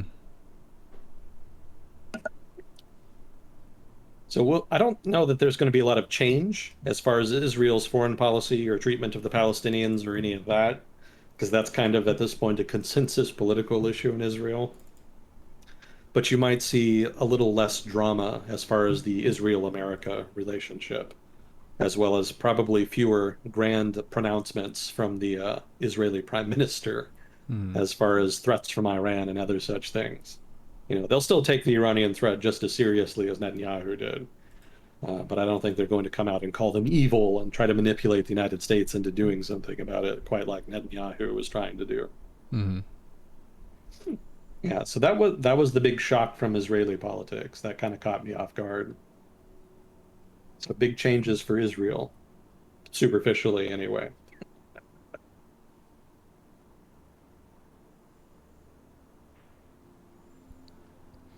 There was a viewer in the chat earlier who said that they were stationed in Djibouti when they were in the Marines, and they Oh, fought cool. against the pirates of the Euphrates. Pirates of the Euphrates. I don't think, is that a group? I think it was more the general term of pirates in that region Oh, rather okay. than a particular faction, but maybe they had a tagline. It's possible. I hadn't heard the term before.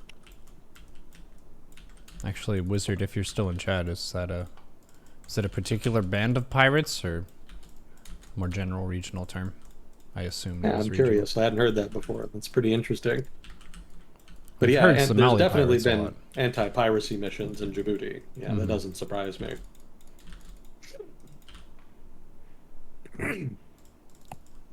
Yeah, we like first-hand accounts on here. Those are very valuable. It's a lot of fun to hear from people and kind of get an impression of their direct experience. I think Djibouti is still doing fine. I think their ruler just kind of came up with a new excuse to stay in power. It's no surprise.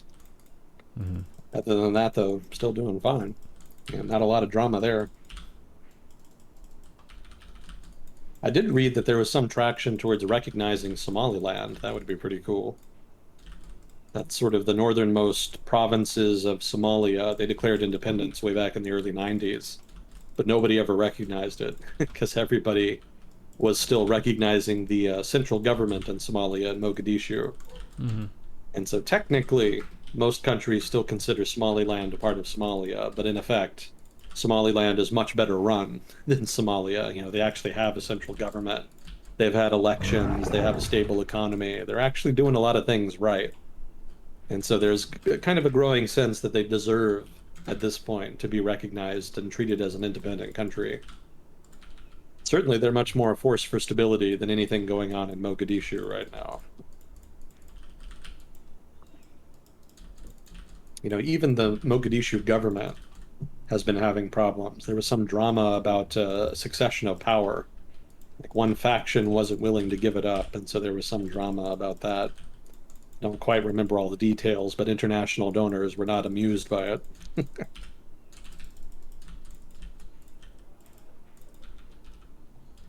Let's see. I think that's all I had for highlights. I kind of have just scribbled out some of the main stories, so that's kind of what I've been talking about.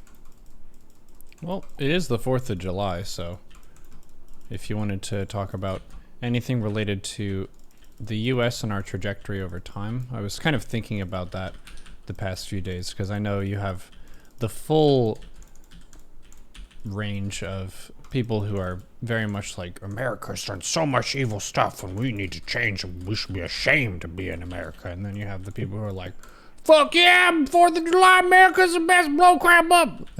And everything in between. Yeah. But Yeah, the truth is obviously like in between those 2 points.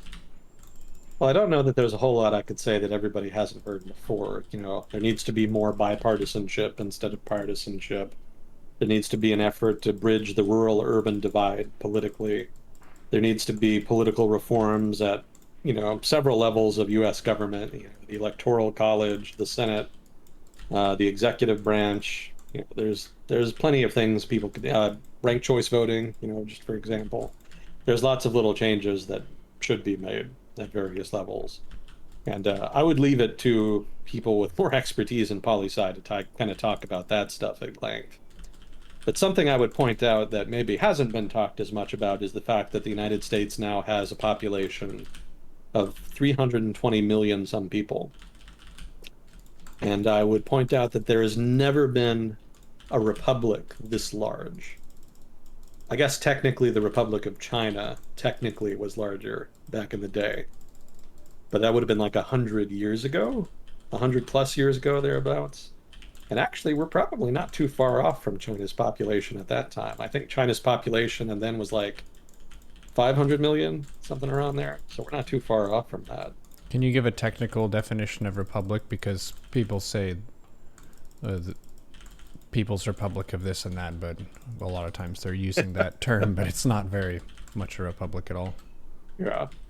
Well, a republic just means like a representative political system wherein people elect representatives to represent them in political decision making. Mm-hmm. That's my personal definition. I'm sure that's not the technical definition. It's been way too long since I took a poli-sci class. But basically, yeah, that's what it is. And the difference between a republic and a democracy, as I understand it anyway, is that in a democracy, everybody votes on most decisions, if not all decisions. Whereas with a republic, it's your representatives that are voting on your behalf. So there's never been a republic as large and certainly not as powerful as the United States of America right now. And that combination of demographic size and power was always going to be a problem. Whenever you have more people trying to make a decision, the decision is always just automatically more difficult. And whenever there's more power involved, certainly more money, more military force, all of that creates incentives that distorts the decision-making process.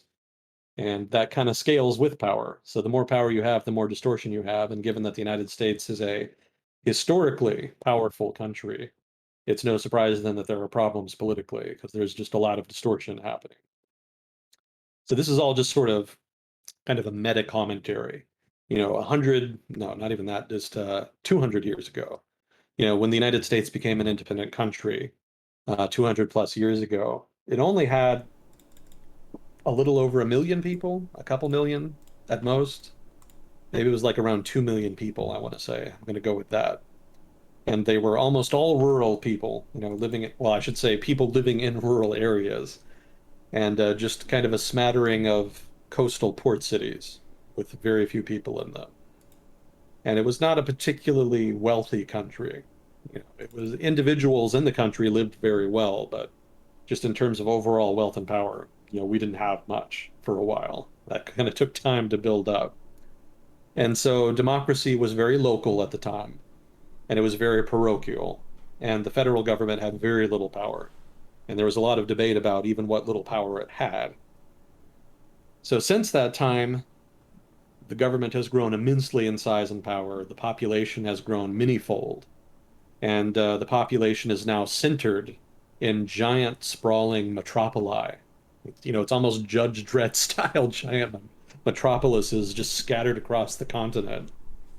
And the size, the demographics of the United States are such that the population, to give you an example of just how big it is now, in World War II, the U.S. population was about 10 to 15% of the population of Europe as a whole. So relative to Europe, we were basically like a large European country demographically. Now, the population of the United States is more like 40 to 45% the population of Europe. So almost half. So we're half the size of a continent now. Mm-hmm. That's just how much insane growth there's been in the United States over time. So politically, that poses a big challenge. All of these changes pose a big challenge because the political institutions we have are still largely those that were designed 200 plus years ago when we were a rural colony country of just localized polities scattered around the continent. Now we've got these giant metropolises around the country that people are centered in, but they're still having to try to manifest their political preferences through this older political system that was very much not designed with them in mind. I don't think it even could have been designed with them in mind. 200 plus years ago, who could have even imagined these sort of sci-fi metropolises in the United States now with all the modern technology we have? I mean, it's just a wild change. So the kinds of political pressures that come with all the different economic interests from people who live in metropolises versus rural areas and people who have commercial interests all over the world versus people whose commercial interests are very much local in nature. All of that creates big political cleavages. And rather than having to negotiate all of these differences between 2 million people, now there's 300 million. And Mm-hmm. so the order of magnitude of complexity has increased correspondingly. So just I discuss all of that just to illustrate how difficult the political challenges the United States faces are at this point, Mm-hmm. and that there's still hope in so much as none of those differences are just unbridgeable. I just want to illustrate, though, that the bridges are just more complicated and that the solution is probably going to be correspondingly complicated. And ultimately, it's going to come down to the people to solve those problems. You know, political leadership can offer reforms and whatnot, but there has to be buy-in from the public to make any of that work. So it's going to come down to civil society mobilizing people in support of reforms that have consensus support in the United States to reach a point where we can reach a political equilibrium that is satisfactory to enough of the population to achieve political stability Whoa, whoa, and whoa, whoa, whoa, thereby, whoa, whoa. You're saying that we need to find some shit that we can agree upon? yeah. Yeah, and most people in the United States, despite all the differences, have a lot more in common than they have different. Even the people who come here from other countries, they all have a lot in common in the sense that they have the drive and ambition to try to come to a place that is very, very commercial. I would almost go as far as to say that the United States is a merchant republic in the style of like Venice. Mm-hmm. You know, that was certainly, the Roman Republic was the real inspiration for the American political institutions. But in terms of like the political economy, we have a lot in common with Venice and Genoa and some of the other trading states in northern Italy. So, you could say that the United States is what happens when you give a merchant republic access to an entire continent instead of just an individual trading city. Mm-hmm. Certainly American institutions are heavily skewed towards commercial activity and, in so much as they protect private property and whatnot. It seems to have worked thus far. That aspect of American institutions seems to have produced a historic amount of prosperity, but it's not really evenly distributed. Mm-hmm. And when the population was smaller, that wasn't too much of a problem. But now it's much bigger, and there are much more people on the different ends of the normal distribution. And those people have real political power and have to be taken into account. Mm-hmm. I would also add here, as a kind of addendum, that even if you achieve political stability going forward, even if you achieve consensus on the broader part of the population, just the fact that the population is now 300 plus million people means that even if just a small percentage of the population is very upset and actively causes trouble, that's still going to be a lot of people. 1% of 2 million people is, what is that, like 200,000? No, not even that. My math is bad. It's not very much, so that's not really enough people to cause problems, especially since they were distributed evenly across a broad rural area. But now you're talking about 2%, 1% of 300 million. That's a lot of people. That's going to be more than enough to cause social instability if they really want. Mm-hmm. So even if we kind of reach the sunny uplands of political consensus, just by sheer demographics, we're still going to have a lot of problems. You're still going to read about terrible things in the news. You're going to read about political violence, and you're going to think, oh, well, things are still getting so much worse. What are we going to do? But I would argue that just by sheer demographics, that stuff is inevitable. The period of history in the United States when everybody just kind of got along and there was strong consensus politics that produced no political violence, that's over forever. That's never coming back. There's just no way you can get enough people in a country this size on board to a single political consensus to prevent some people from from becoming violent. So that's just going to be a problem we have to deal with going forward. But if we can kind of look past that and reach a political consensus, that won't necessarily matter. We can just normalize that and we can reach a point where things are stable enough that people can be prosperous and people can be comfortable. And really, that's the most you can hope for a large country. And really, if we could do that, that would be just insane. Because there's never been a country this large and this powerful that's lasted permanently. There's always something that goes wrong. Mm-hmm. And invariably, in a country this large, there have always been, rebellions, there have been, just major disagreements that have manifested in civil wars. So if we can avoid that, that in and of itself would be a major achievement, just historically speaking.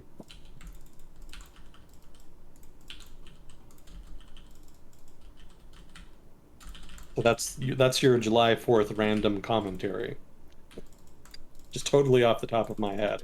I'm not sure if that's what you were hoping for, but that's just what I could come up with. That was exactly what I was hoping for. You read my mind, and I'm a little bit taken aback. Hopefully in a good way. Yes.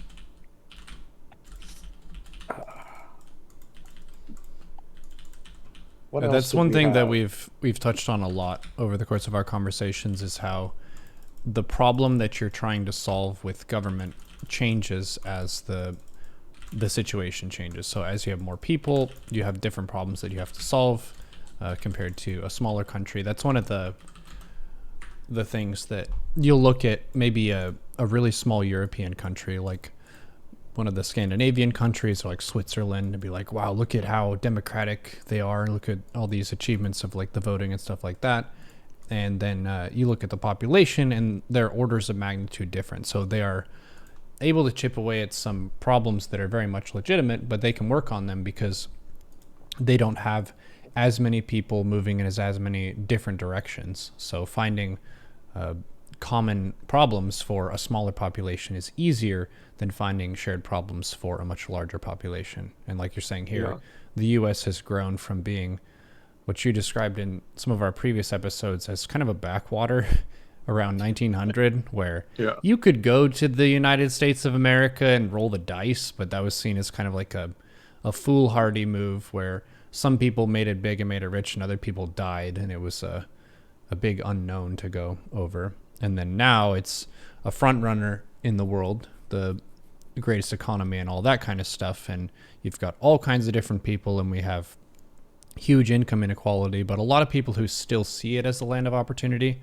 So a lot of that spirit remains, but the problems that we're faced with are pretty different now. Yeah, radically so. To give you some more statistics here, I was looking at what proportion. I think I may have mentioned this before, but I guess it bears repeating in the current context. I was looking at the proportion of the population that lived in cities with the top 13 largest metropolises in the United States, and the percentage is like over 40%, and that's just the top. I think that was just like 13 that I looked at. So that's a huge proportion of the population concentrated in just a very small spatial area and just a handful of dots on the map. And that in itself is just absolutely wild. Other countries don't have that. I was looking at the data, I was kind of trying to do some back of the envelope analysis, for other equivalent nations. And over in Europe, it's not anywhere near that size. I think the top 13 some largest metropolitan areas in Europe only have maybe like 20 to 25% of Europe's population in them. And that's also the case for China as well, I believe. The only other part of the world where you can see numbers where so much of the population is concentrated in just a few urban areas, like in the US, is in the Western Hemisphere. Places like Peru, Mexico, etc. All those sort of New World countries all seem to have a similar set of statistics in that sense, similar proportions. But the United States, I think, is the only one that's developed that has that characteristic. And yeah, that's amazing. Just so many millions of people all crammed into these tiny areas. In Germany, which, doesn't have nearly as large an urban population as the US does, uh, they have special political categories for their large cities, like Hamburg and Berlin, and maybe some others that slip my mind here, but they have those are federal cities, and those are basically like provinces unto themselves, and they have their own governments. And the result I think is much more comity in politics in Germany, because you don't have these rural folks who don't have much in common with the urban folks, all kind of forced to share the same government. The local rural polities can kind of govern their own affairs, and then the big cities can do their own thing. I think it kind of makes things a little bit easier. I don't know how possible that would be in the United States. You probably have to change the Constitution, and that's obviously kind of a stretch. But given the urban-rural divide, you would probably have to do something like that, of that scale, in order to really bridge it. Mm-hmm.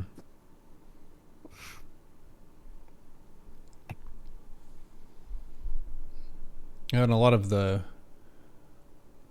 the center of the continental United States is the rural part. You've got a lot of the cities on either coast or in Texas and that kind of thing. That's where the sort of the agglomerations are concentrated, like the northeastern corridor. There's almost continuous urban development from Boston all the way down to Washington, D.C. Hmm. So yeah, there's a huge agglomeration there. But the really interesting thing is that even in the interior, there's still huge concentrations in these small spatial areas. The metropolitan areas like Dallas Fort Worth Metroplex, Kansas City, Denver. You know, if you look at the populations of these urban areas, even in the interior, like in the Midwest and the West, they make up a very large proportion of the overall population in those regions. I mean, Texas is a great example in and of itself. I mean, how many people in Texas live in either Dallas, Houston, Austin, or San Antonio? It's probably most of the population. It's probably over half Hmm. just in those specific places. And we do have other cities besides that, besides those core metropolitan areas. But just even that handful of metropolitan areas constitutes a huge share of the population. Can I give a pronunciation correction? Metropolitan. Metropolitan, okay. There you go. They usually Thank you. abbreviate it as metro, so they don't even try. Oh, metros. That's what I should have used. Yeah. Thank you. Thank you. Yeah, my brain is not cooperative. Thank you. He reads more than he oftentimes listens, so Oh yeah, that's one of especially lately. I've been marathoning HOTS lately more than anything. Just numbing my brain. HOTS, Heroes of the Storm. Yeah. It's not something I'm proud of. Well, if you're having fun. It's just more so I don't have to think too much. Hmm. Well, you are Yeah, allowed to have some fun, and distracting yourself sometimes is okay. well, I mean, the issue is that I was helping take care of my grandfather for like a year and a half. Hmm. Because I live with them. I've been living with him for a couple of years, but he was diagnosed with cancer last year, and so he had a whole litany of health problems. And we fought real hard to help him, but he passed away like 2 weeks ago, and so I just haven't wanted to do fucking anything. So yeah, I've been doing lots of HOTS, more than it is healthy. That's fully okay, dude. You shouldn't beat yourself up for that. I have done similar things where you go through something that's really tough and you want to distract yourself for a little bit because processing it really sucks. So maybe be light on judgment on yourself. I'll try. I've had a lifetime of practice at it, so it comes a little naturally at this point. But yeah, you're totally right. You're totally right. But I do need to get back to work. I've got stuff to do. I've got Just a a podcast little bit that more I've been video putting out. games. Yeah. Yeah. Yeah, I've got the podcast I've been putting off, and just I need to make money from that. Hmm. Got the Patreon. I've been paying for the Patreon. I totally meant to start it up, but I always ended up delaying it. Wait, So I've why been do you have to paying pay for it it? for like a year and a half now. What? What do you have to pay for on that? Pa- oh, right. Patreon is free. I meant SoundCloud. I've been paying Oh, for right, yeah, yeah. SoundCloud Hmm. for a year and a half to host the stuff. Patreon is how you get paid, but Yeah. you need to host it somewhere. So yeah, I need to get on all that. I'll try to make more progress. I'll have more time now, obviously, unfortunately. Not the best circumstances for it, but I will have more time, so hopefully I can get some more traction on that going forward. Hmm. I had a whole bunch of stuff on China. I know I said last time we were going to do China today, but I don't think we're going to get to it. It's all good. We could do, actually, how are we doing on time? Did we start at 7? Hmm. Yeah, 7 o'clock, so it's what, 2 hours, 15 minutes? Hmm. Okay, so how are you feeling? I'm good to go to 3 hours. I'm good to end early. It's Oh, okay. all up to how you're feeling. We can go more. It's good mental exercise for me. I need to do something else, so it's really why I wanted to kind of do it today. Hmm. Getting back into the swing. Yeah. What did I had a thing on China we were gonna do. What was that?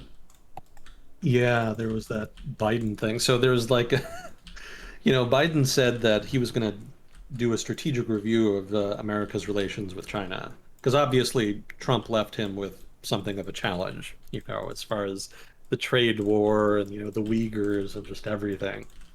So there was a big question as to how the United States government would address these challenges. And so the Biden administration said early on that they were going to do a review, and that at the end of the review, they would have a new policy in place. And that review still is not finished. It's kind of still ongoing. They're really taking their time. I don't blame them. It's just a really thorny problem, just China. China is really the challenge of the time, the challenge of the era. And I don't say that as like a knock against China.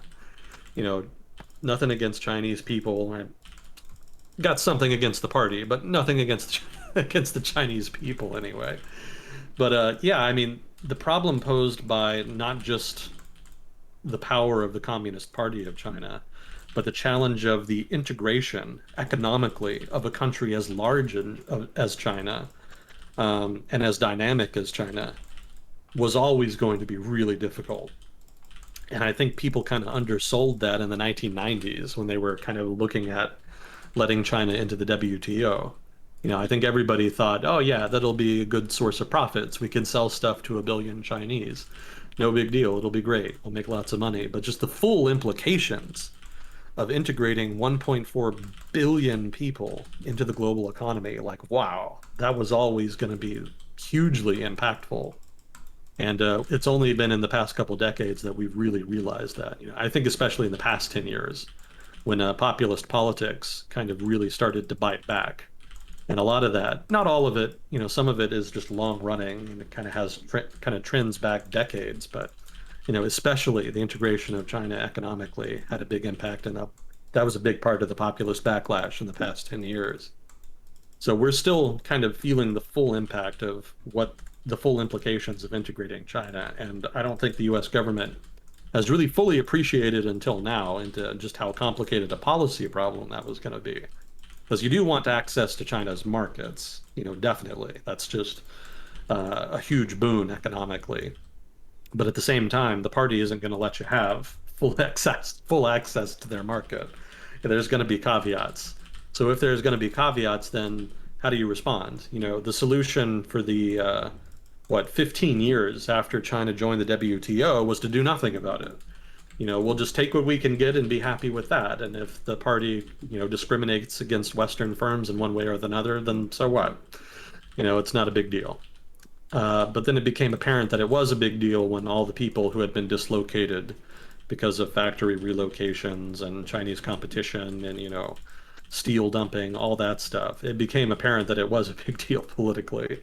So now, political actors in the United States, as well as across, the Western world, if not the broader world in general, are having to play policy catch up. Really, this is all stuff that they should have been thinking about when the Chinese joined the WTO back in '99 or 2001, whenever it was. Hmm. But they're just now getting around to it. So of course, it's even more challenging now because the damage has kind of been done. Right. All of the dislocation that was going to happen has pretty much mostly happened. I read an Economist article about that, or rather, an article in The Economist talking about, all of the disruption that had been caused by trade with China in the United States. And, looking at the data, they were saying that, there actually was a significant increase in unemployment within specific industries in specific geographic localities. Overall, it was probably a net gain for the economy, but there were definitely people who were massively impacted from that and who just did not get enough help. But from what The Economist was looking at, most of the damage has just finished. All of the dislocation that was going to happen has pretty much happened at this point, and there's not really a lot further that's going to happen. There could be more that stems from like industrial policy on the part of the Chinese government. Obviously, they're trying to move Chinese industry up the value chain, so that could mean more competition. But I think we're kind of past the point where we can kind of expect Chinese industries to have easy access to the U.S. market, especially ones that are state-owned enterprises or that are receiving lots of subsidies from Beijing. So probably, most likely, the political economy of the United States has been about as disrupted as it's going to get from trade with China. So on the one hand, damage is done. There's not, you can't really put the genie back in the bottle at this point. Trying to deal with problems with Chinese trade is like trying to put the toothpaste back in the tube. You kind of can't really. Hmm. But that doesn't mean that, one, there's not a lot of political demand to do it anyway, because so many people are still, angry about having been screwed over. And then two, there's all of the national security considerations, and all of the unfair trade practices that the Chinese do. So all of that requires a response. And again, that stuff should have had a response a long time ago. American politicians were just really lazy and risk averse about dealing with it. And again, it's only until now that we're really trying to come up with a solution. But we're coming up with a solution to that requires answering a difficult question, which is how much access to China's market are you willing to trade off in exchange for basically industrial policy, you know, or protectionism, if you like. There are going to be industries that you can prevent Chinese from investing in or prevent Chinese producers from selling in. But every time you do that, the Chinese government is going to retaliate to some degree. Hmm. That's just guaranteed.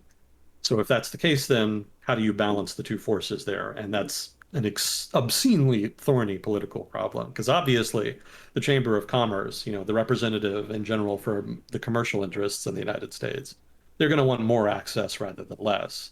But then labor in the United States is going to prefer to trade more protectionism for more access. And of course, labor is the more aggrieved political force in American politics right now, and they kind of have momentum.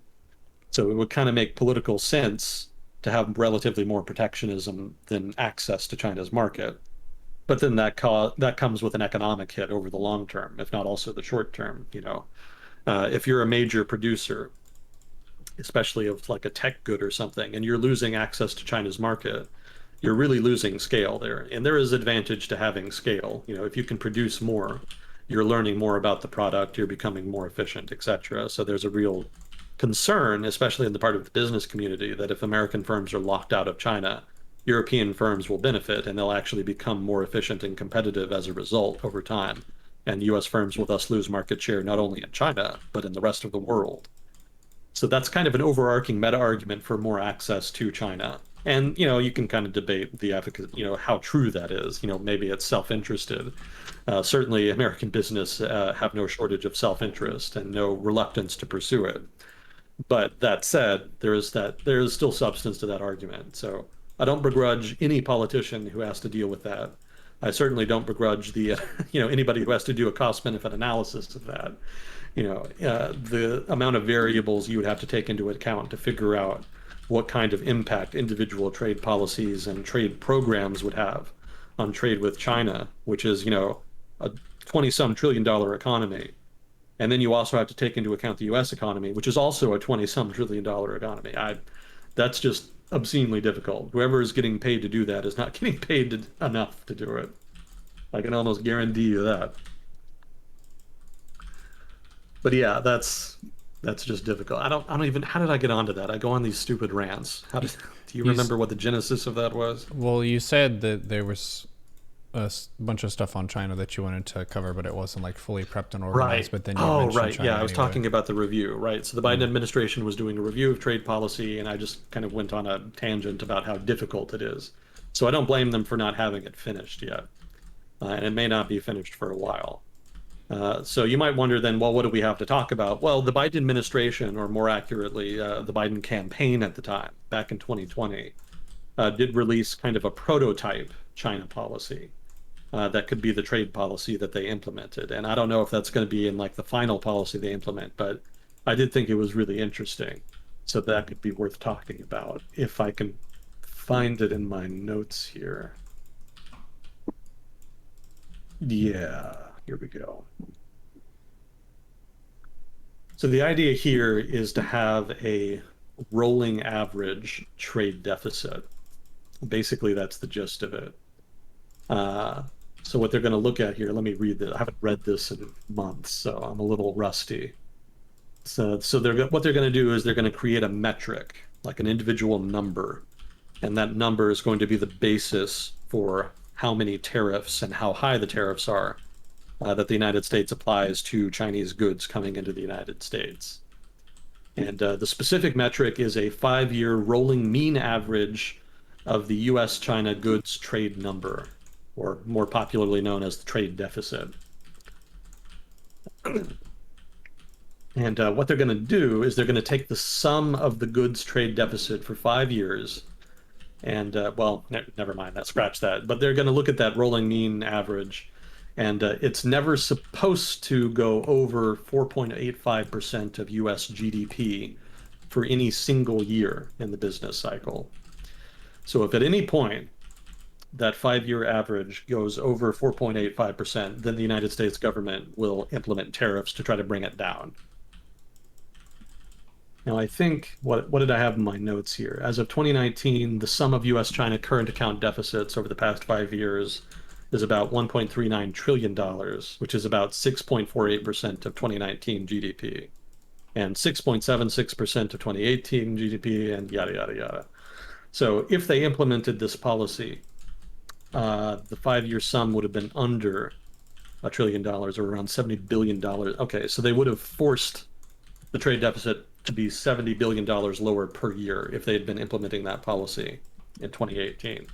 So there probably would have been about $70 billion worth of tariffs implemented under this kind of policy in order to bring the trade deficit down. So basically, the current accounts deficit with China, as averaged over 5 years, can't rise beyond a certain percentage of GDP. Yeah, I already said that. So this gives you some flexibility because you're using the rolling 5 year average. It can kind of spike in a given year, and you won't necessarily do anything about it.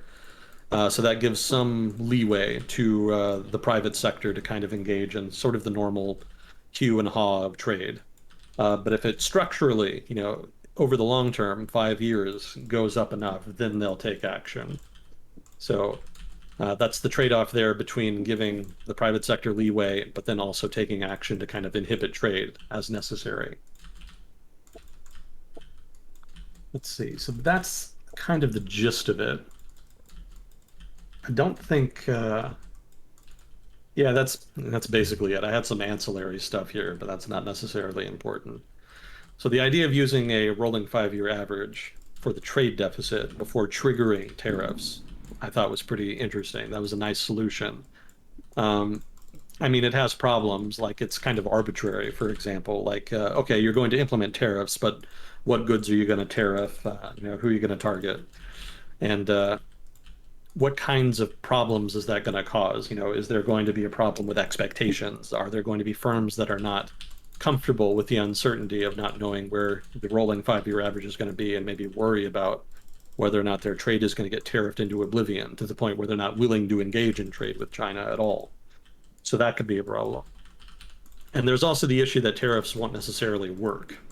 They'll probably bring down the trade deficit to a degree, but one of the things we've seen with Trump's trade war over the course of his administration after 2018, it didn't really work that well. I mean, there was a lot of firms that didn't reduce trade. A lot of Chinese producers just increased their prices, and so American consumers just kind of paid a little bit more, but otherwise didn't buy any less from China in a lot of cases. And then there was also other goods like steel, for example, that ended up just getting redirected through third-party countries. They couldn't sell steel directly to the United States. So what they would do is they would sell it to Malaysian middlemen, and then they would just sell it on to the United States. So the trade war between China and the United States during the Trump years was partly illusory. There was not a whole lot of trade diversion that actually happened as a result of the tariffs. I could do to read more research about that, but that was my impression by the end of the Trump administration. So it could be that this 5 year rolling average tariff policy that the Biden campaign proposed, it could be that it's more about political theater than it is about substantive trade protectionism. It could be more about just showing the public that the government is actually trying to do something about it, but that the effort itself may not necessarily be the most efficacious way. Again, I would reiterate that coming up with an impactful policy that actually inhibits Chinese trade with the United States in a way that is not damaging to the economy and that balances different political interests is just really difficult. So I don't begrudge them for going with the political theatrics option, because that's actually much easier than coming up with something that would actually substantively square all of those circles. Mm-hmm. Quite frankly, just, and this is kind of a broader meta commentary. We've talked a lot about different like global issues and issues in individual countries and just generic issues with institutions, democracies, capitalism, etc. We've talked about that a lot over the past, 4 years, however long we've been doing the segment. And there's just been a lot of open questions as to what direction policy-wise governments would take in dealing with these issues. And my sense at this point is that we're starting to get some answers on that. And in general, political theater seems to be the direction that governments are going in. I think from a policy perspective, the challenges are just too much for political systems to really handle in a way that is satisfactory to polities, to constituents. And the result is that the policy solutions we're going to see over the next maybe 10 years, 20 years or so, for whatever this era is, the solutions are probably going to lean pretty heavily on theatrics, because that seems to be the only way that we can really pacify people. Ideally, we would have substantive policies that, actually improved people's lives and made them objectively better, but it just seems too hard to kind of do that in a way that's satisfactory to all the different political groups. So more likely, we're going to see a lot of bullshit, basically. We're going to see a lot of governments who do things very actively and earnestly, but that don't actually amount to much. Basically, the war on terror in a lot of ways. There was a lot of demand politically for the US government to do something about terrorism after 9/11, but realistically, there was never a whole lot they could actually do. So a lot of what the government did, I'm not saying there wasn't anything they did of substance, but a lot of what they did was mostly theater. I think most famously the TSA. There wasn't really a whole lot of need for the TSA. Obviously, there were problems with private airport security, but you probably could have fixed those. And really, if you wanted to prevent another 9/11, locked doors on cockpits would have dealt with that for the most part. So, the solutions that were implemented in response to 9/11 were way out of proportion to the threat posed. And so that's an example of what we're probably going to look forward to. There's probably going to be a similar response to the major economic and technological problems that we're looking at now. Because there's just not a clear-cut policy solution to that stuff. And yeah, politicians need to do something. And obviously, there's a lot of populism now. So there's especially an impetus to do something in order to diffuse populist pressure. So I suspect then that there's just going to be something like a war on terror equivalent, if you like. Hopefully with less waste, hopefully with less bombs, but yeah, probably similar theater. So that would be my meta commentary on that. That's early days. I could easily be wrong. The long term is very hard to forecast. But the early returns for some of these, modern problems we're facing are not entirely encouraging. I guess I would rather have political theater than just outright bad governance, which is what happens sometimes when, sort of these earnest populist political forces get into power, hoping to kind of change things dramatically and then kind of either fail miserably or succeed in implementing their agenda, but then it end up implementing a lot of unintended side effects that kind of undermine their success. So if I had to choose between, mismanagement and just sort of secular stagnation, I would kind of go for the secular stagnation. But that's just me. Obviously, that's up to individual preference.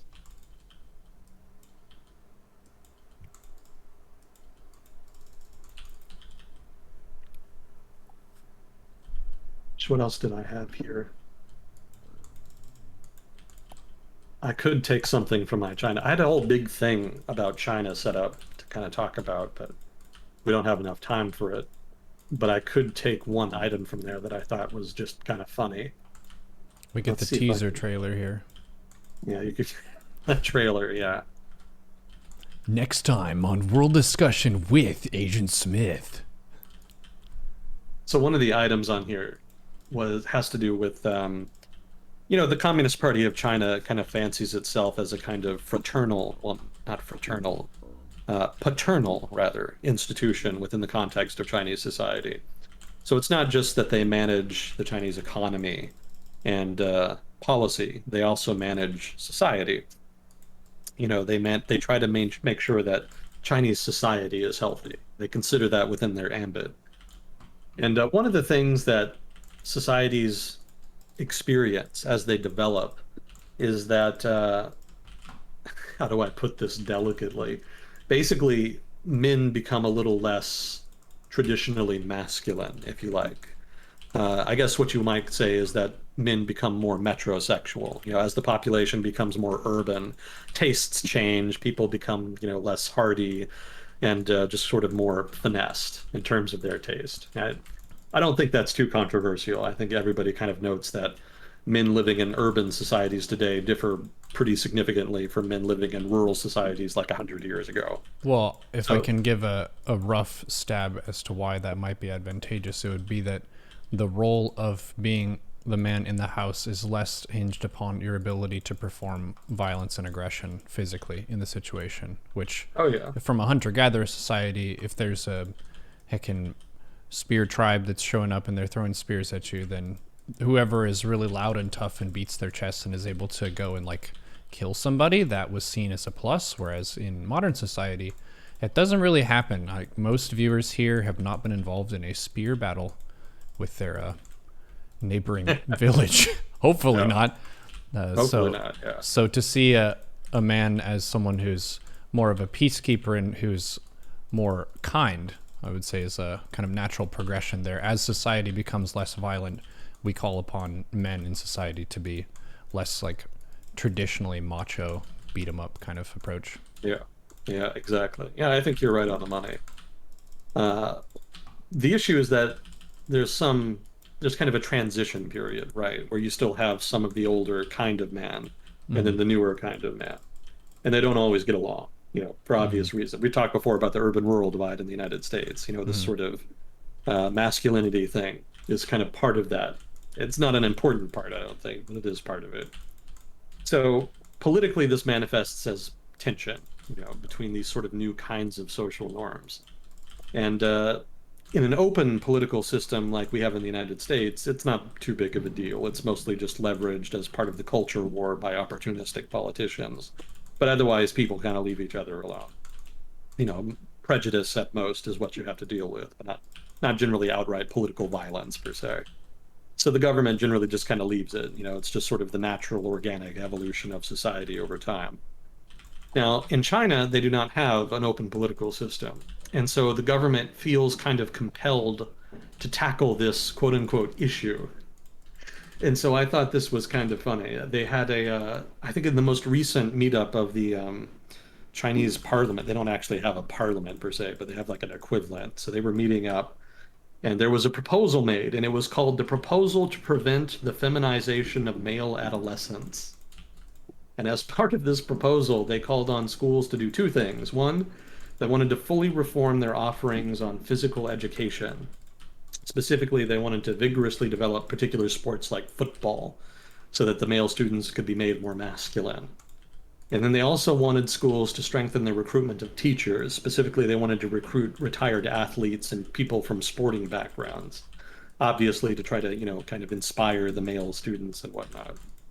So again, this is all just part of this sort of general issue, quote unquote, of males being sort of urbanized, if you like, or feminized, if you want, Mm-hmm. however you want to frame it.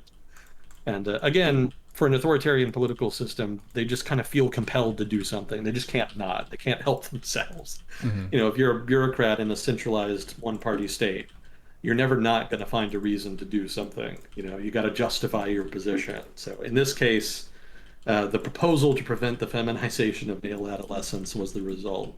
Mm-hmm. You can find similar equivalents in other societies. And they I were think trying to in get them to play American football, Oh yeah, not soccer I football. think. Wait, Ooh. let me see. Let me see. What did I write? Sports like football. Okay, it didn't specify which. If it's an American document, then it's probably American football. Well, it could be, but then also it's a foreign policy publication, probably. So they tend to do things more from the perspective of the subject. I would say the only reason I would be skeptical that it might not be traditional international football is because there's been kind of a trend in China towards American football. American football has actually been making headway amongst kids in China. So that makes me wonder that it might actually be American football. But that's just skepticism. Probably it's international football. You're probably right on that. But it could actually be American football. That's not entirely crazy. Well, my guess would be that it's American football because American football is more macho and more violent as a sport than soccer. Well, that's an American perception, though. That's just my Outside of the Texas bias showing through.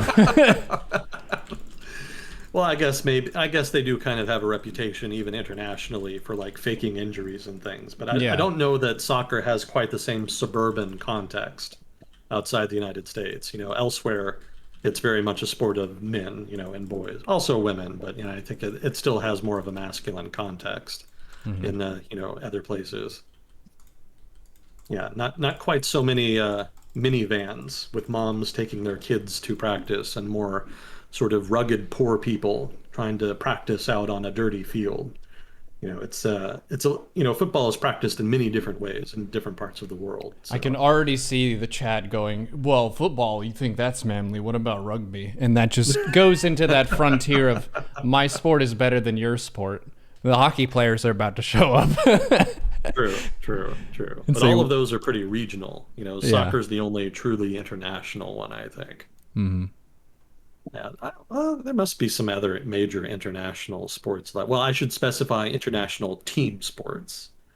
Yeah, obviously you could do something like, gymnastics or something, but those are kind of more individual sports. Yeah, I think soccer is the only major international team sport like that that isn't like super region specific. Like baseball is very region specific. That's very much North America and some East Asia. But beyond that, not much. Cricket comes pretty close, but that's just because the British Empire was so huge. But any place that wasn't in the British Empire, I don't think has much of an affinity for cricket. I don't think. Correct me if I'm wrong on that. I would be interested in examples. But I think almost everywhere that cricket is popular was a place that was colonized by the British.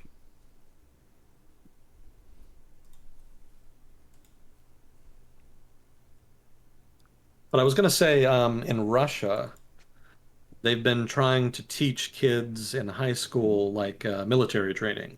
It's been something that they've been pushing more. Now, part of that is just nationalism. It's the government trying to shore up nationalist political support. But then it's also, partly part of that sort of socially conservative concern in in Russia, but also other equivalent developing, well, I won't get into the whole Russia developing debate, but yeah, that ties into that socially conservative concern over urbanizing and feminizing men. Hmm. That's partly a manifestation of that. I was thinking about that a good bit over the past week, actually, which is like, what is the modern way to be both masculine and not obnoxious and shitty? Because a lot of the stuff that men have historically done has been really bad, but Yeah. a lot of it has also been really vital, like the ability to be a warrior and to fight. And that kind of led into, well, what is the way of the true warrior? And I think The Mandalorian was a way of kind of showing a character who was pursuing that path of the disciplined fighter who is fighting for the survival of his people. And that's part of why he's a righteous character in the show and why people love The Mandalorian, is that he's principled and he sticks to what he believes in, even if it's uncomfortable, even if other people make fun of him for it. And he's also not just violent for no reason as a character. He's not lashing out and saying, well, because I'm a fighter, because I went to this war and I'm really strong, I can just shoot this person if they piss me off, or that kind of thing. Which a lot of people, they do associate that with being macho, being masculine, is throwing your weight around and being aggressive, which aggression is something that is required in the world because there's violence just bouncing around in the system. If someone jumps you, then oftentimes you have to fight back and that kind of thing. So being able to represent strength, but a protective energy of strength rather than a hostile one, because we're all on the same team. And I think that's the bridge that we have to cross as society, is men should be protectors. If you are by mass larger than other creatures, you have both more weight to throw around, but also greater responsibility to be a good steward of that energy. And I think it's really dangerous when people are saying like, well, because this man is not aggressive enough toward other people, then he's not manly enough, so we're gonna like shit talk him, that kind of a thing. You should be the true warrior, the person who goes into battle only when you have to and only in defense of your brothers and sisters, not because you like fighting or because you like fucking people up and just being violent and nasty. It should be for a purpose, and you should be like trying to help civilization develop and move forward. So it's a big open question. I think people are debating that a lot. Feminism for some people is a scary word because they think that it means that you can't be a man anymore. Like you can't be a feminist and a man at the same time. If feminism makes progress, that means that men must have lost ground in some way that matters, when really it's fighting for equal treatment of human beings, which is kind of like humanism in a sense, but it's been driven from women largely because they had a bunch of stuff that we take for granted now, like the ability to vote. That wasn't even a thing in the United States at the start, progressive as our country was relative to other governments that existed. Women didn't have the right to vote until like during the last century, which is kind of silly. So being able to think about who you are, the kind of person you are, and be okay with that, and just consider like, what is the best role that I can fill? There was someone in the chat just a moment ago who was saying, I think if gender roles go away, then society will collapse. That's a massive pile of bullshit, but I can see where it's coming from because roles are important. We need to specialize if we want to work together and really expand as a civilization. We can't all be equally good at all things. So certain people are going to be better at this thing, certain people are going to be better at that thing, but does it need to be necessarily tied to gender? I don't think so. I think you're conflating the issue of roles and trying to make it about gender when it doesn't necessarily have to be. I guess nobody asked me, but if you did, I would say you could, I mean, hypothetically, if you wanted a definition of masculinity without being toxic, you should focus on something like honor. And different societies have different notions of that, what constitutes honor, but just the idea of honor and that you should protect your honor is itself a kind of contribution to society. And historically, it's been associated more with the masculine.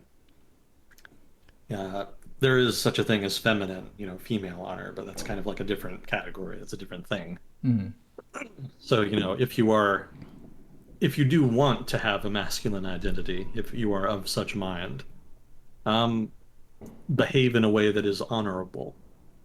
I think that's the best I could do on that. I don't know. It's not my area of expertise. Honorable, I would link in with the dutiful in a strong capacity where you understand what has been afforded to you and you understand that you should repay that to society. Because I was talking about this earlier in my stream.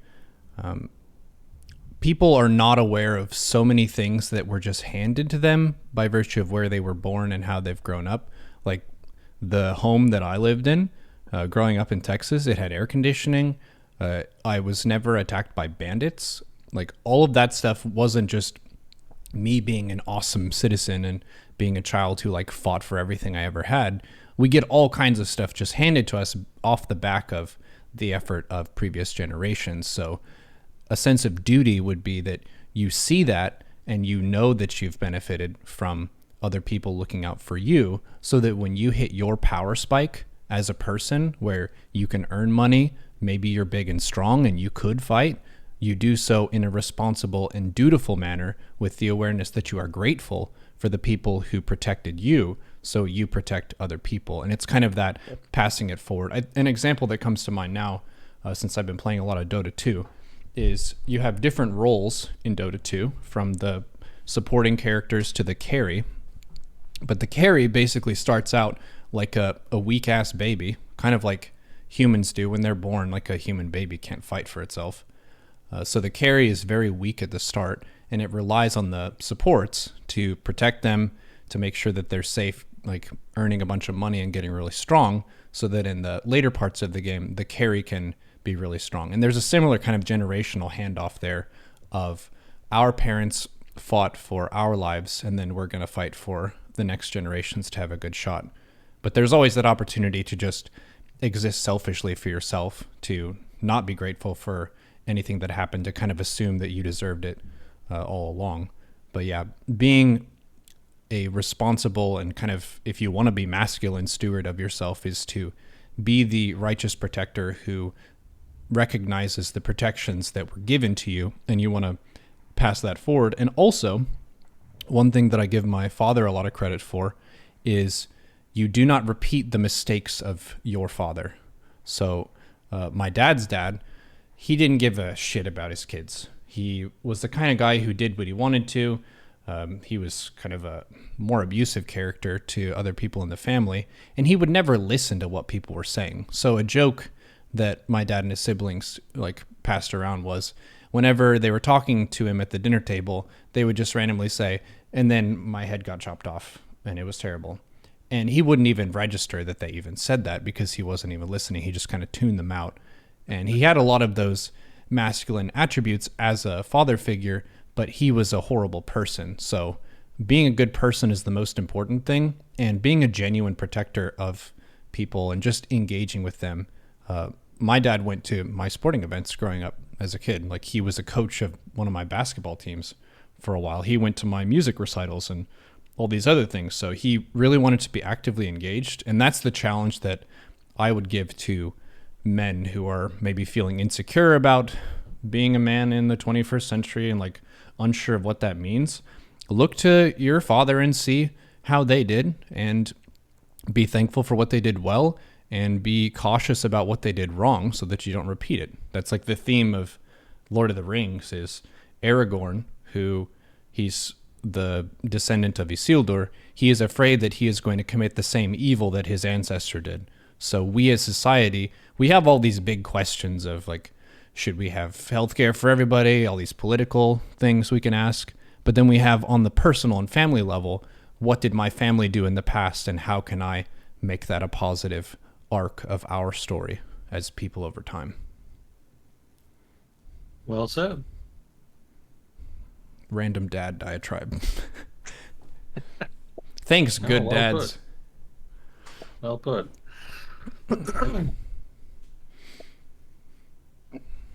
Well, I would follow up by asking if we had time for corrections. Yes. I just had a few here that I had left over from the last episode. Uh, so I was talking about Middle East geography last time. That was a bit of a mess. I said that Haifa, a port city in Israel, was in the far north.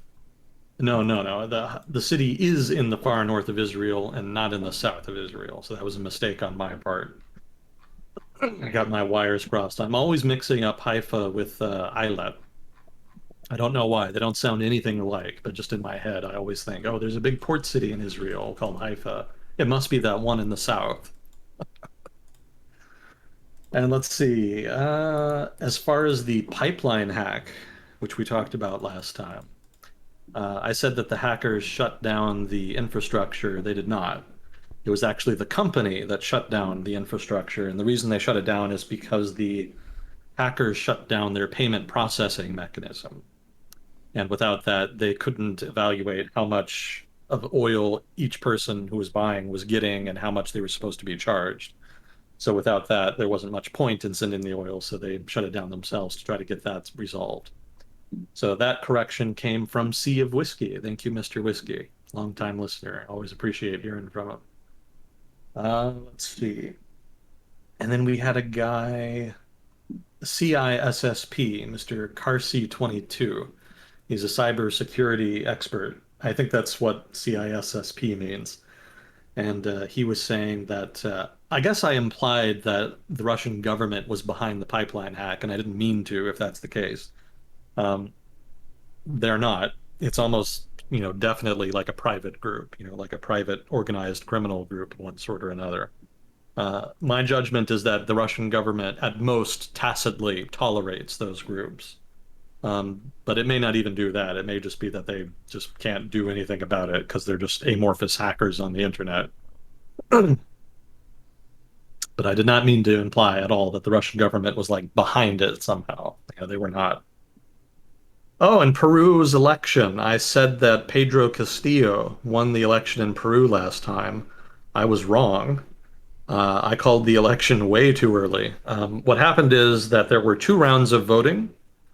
The first round is just like the normal election, and then they had a runoff afterwards. And I did not know that there would be a runoff election. So when I heard the results from the first round, I just assumed that was the final result. So that actually was not correct. They had the runoff, and I think they're still counting the votes on that, aren't they? I think Pedro Castillo is in the lead, but there's been some allegations of fraud by Keiko Fujimori, so it's like I don't know. There's not. I think I read there's not an official result yet. I want to say that Pedro Castillo probably won if he hasn't already. So most likely, it seems he's going to be the next president of Peru. But I just wanted to issue that correction because I actually incorrectly called the result of it a month ago. That was all. That was all the corrections I had. Just wanted to sneak those in. There was a quick pronunciation regional thing. Tigray, I think it's, or Tigray is how it's pronounced. Tigray is the region, Tigray are the people. Oh, really? Yeah. I did not know that. I think they're spelled the same, aren't they? No. No. Okay. The region is spelled Tigray, and the people are Tigre. Ah, okay. I did not know that. Okay. All right. What was it? The province is. All right. Which was one was Tigray and one was Tigray. something else. Tigray. Tigray the place, Tigray the people. Tigray and Tigray. Okay. Tigray the place, Tigray the people. All right. I'll try to remember that. Most of the major news stations don't seem to know either, but you lived there for 10 plus years. You didn't even know for a number of years. Well, thank you for giving us a local correction there. Yeah, thank you very much. Much appreciated. That's an easy one to mix up. I'm just going to Discord DM that to you just so I have a reference to. Thank you. There you go. That'll be good to have. Oh, how's my audio settings been? It's been fine. How's my audio been? It sounded great. There were no like periods where you're cutting out or anything, which I think had happened some of the time. Yeah. And the volume level was good last too. Time. It's unfortunate. Cool. Okay. Is that about it for time? If you want to do the flags, you can do the flags. Oh, thank you for reminding me. Ooh, we had 3 people from Brazil. I think there's been some protests down there against Bolsonaro recently. Some of that is kind of reaching critical mass. I think it's going to be really interesting. What's his name is going to come back and run for president again, isn't he? When I say, or who am I talking about? What was his name? Lula da Silva. He was president for 2 terms, I think, back in the aughts, and he was very popular.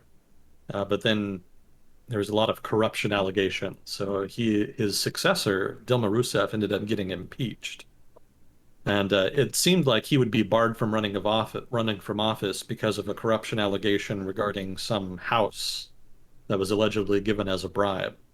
But I think the courts threw that out, something like that, such that he can run for office again. So he could actually run against Bolsonaro, among other people. I think it's kind of an open system they have there. So that'll be pretty interesting to see. Lula da Silva versus Jair Bolsonaro. How's that for a contrast? Let's see, what else did we have? Got a couple from Russia. That's pretty cool. Oh, I have a Russian Dota coach now. Oh, cool. Not like an official, like we have notes and sit down or anything yet, but there's a fellow streamer named Inmate, and he's a pro Dota 2 caster, so he like casts the official events and stuff for Dota 2, and he has a love of StarCraft as well, so he'll just hang out and watch the stream. And he was watching me flounder in Dota a little bit because it's a very deep game with a lot of work to be done about it, and it's humbling for me. Like anytime you achieve a really high level of skill in one game, it goes to your head to an extent, even if you try not to let it. You think of yourself as, oh yes, I'm a grandmaster StarCraft player, I cannot be stopped on any front. and then you go into a deep game of skill like Dota, and I'm actually below average. I got placed and I did my ranked placement matches, and I'm below the midpoint if you're just looking at the distribution of leagues. Like maybe it's above 50%, but it's pretty average, and that's been cool for me. But yeah, he was helping out. We did some 1v1 solo mid, just fighting each other. Oh, awesome. Yep. Yeah, you'll have to figure out where he's from.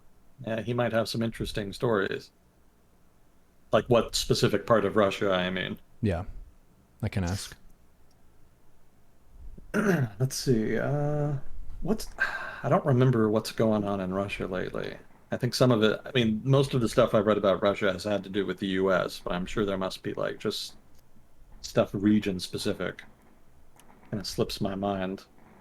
Germany, we have four from Germany, and I know what's going on there. They've got the election coming up. That should be pretty interesting. It's going to be this is going to establish the successor to Angela Merkel. Yeah, she's set to retire. And those are pretty big shoes to fill, from what I understand. Yeah, she's been around a long time now. A long time. So, and she's been pretty popular too. Mm-hmm. It's pretty effective overall. Definitely done some things wrong. The Syrian immigration thing turned into a bit of a fiasco for her. But I mean, other than that, overall, pretty solid performance. Mm-hmm. So it'll be interesting to see who replaces her. Let's see, we had some people in Spain. Yeah, Spain recently just gave, what was it? What's the word I want? The Spanish government was prosecuting the Catalan separatists. I think you remember us talking about that way back, 2017 or so. So they were still trying to prosecute them, but the present government is a left-wing government that's more sympathetic to the Catalans, or at least they want their votes. So they actually threw out the trial. So there's been some controversy in Spain over that, especially from far-right groups. What else did we have? Australia, Canada. Oh, Canada's been in an uproar lately. Did you Yeah, read about that at all? I did. The Yeah. church burnings and what it was connected to. The what? Church burnings? Church? Oh, I hadn't heard. I hadn't heard about that. I was talking about the indigenous schools. That's what it's about. The Oh, indigenous that's what schools it's were made about. by the Catholic Church, right? Church burnings by the Catholic Church. No, no, no, no. Burnings of Catholic churches due to these indigenous schools. Oh, okay. Yeah, they Okay, found a bunch of gotcha. bodies basically of kids. Yeah, yeah. Yeah, I didn't and know that they'd attacked churches though. That's interesting. yeah. Well, it I, happened like right during the heat wave too, so it was like one of those did this happen just because, but they think that it was arson, and there were a bunch of people who were talking about it and stuff of like being really upset with the church and wanting to take action, so that was one of the things that some people did. gotcha. Oh wow, Neuro. Hmm. We have somebody from Jamaica listening. Nice. Oh, interesting. Oh, I haven't read anything about Jamaica in ages. I have no idea what's going on there. I always mean to learn more about the Caribbean nations' politics, but I always kind of put it off. Doesn't make the headlines much, so it kind of slips the memory. Also, if there's anyone who is watching or viewing from YouTube later on, if you put your location in the comments, not like your address or anything, but what country you're from, and if there's anything about that country that you think people ought to hear about that is not really getting word out about, feel free to share. Please do. Yeah, we'd love to hear from you. Well, I don't want to drag this out too much. I know you want to get to bed. Uh, Well, I won't go to bed right away. I have fresh provisions on the way. One of the oh, yeah. things that I started doing as a result of COVID is getting groceries delivered, which is pretty nice. It ends up costing a little bit more, but it saves you some time, Yeah, which is cool. convenience. Mm-hmm. Progress, Neuro, progress. And for enduring the heat wave successfully, I'm going to treat myself with some coffee ice cream. I got one of those little like Haagen-Dazs container things of it, so I haven't had ice cream in a good while. Oh, wow. Yeah, enjoy, sir. Enjoy. I will. But and thank you again for having me on. Much appreciated. Yeah, it's a nice change of pace from what's been going on the past couple months to be able to kind of just chill with friends and talk. Mm-hmm. Good. So And chat was very appreciate happy it. to have you back. Starian gave a donation Oh, with thank you, Staria. Agent Smith with a whole bunch of eyes in it. Thank you very much. Appreciate your support. Yeah, it means a lot. Well, awesome. Hang in there, buddy. Don't worry too much if you want to like go degen and play video games for a whole bunch. You're going through some tough stuff, so reserve judgment on yourself for a little bit. Thank you. I will do so. Appreciate you, dude. Well, you- Thank you for coming on for another episode of World Discussion with Agent Smith. No problem. My pleasure. See you next time. GG. And that's a wrap. Nice.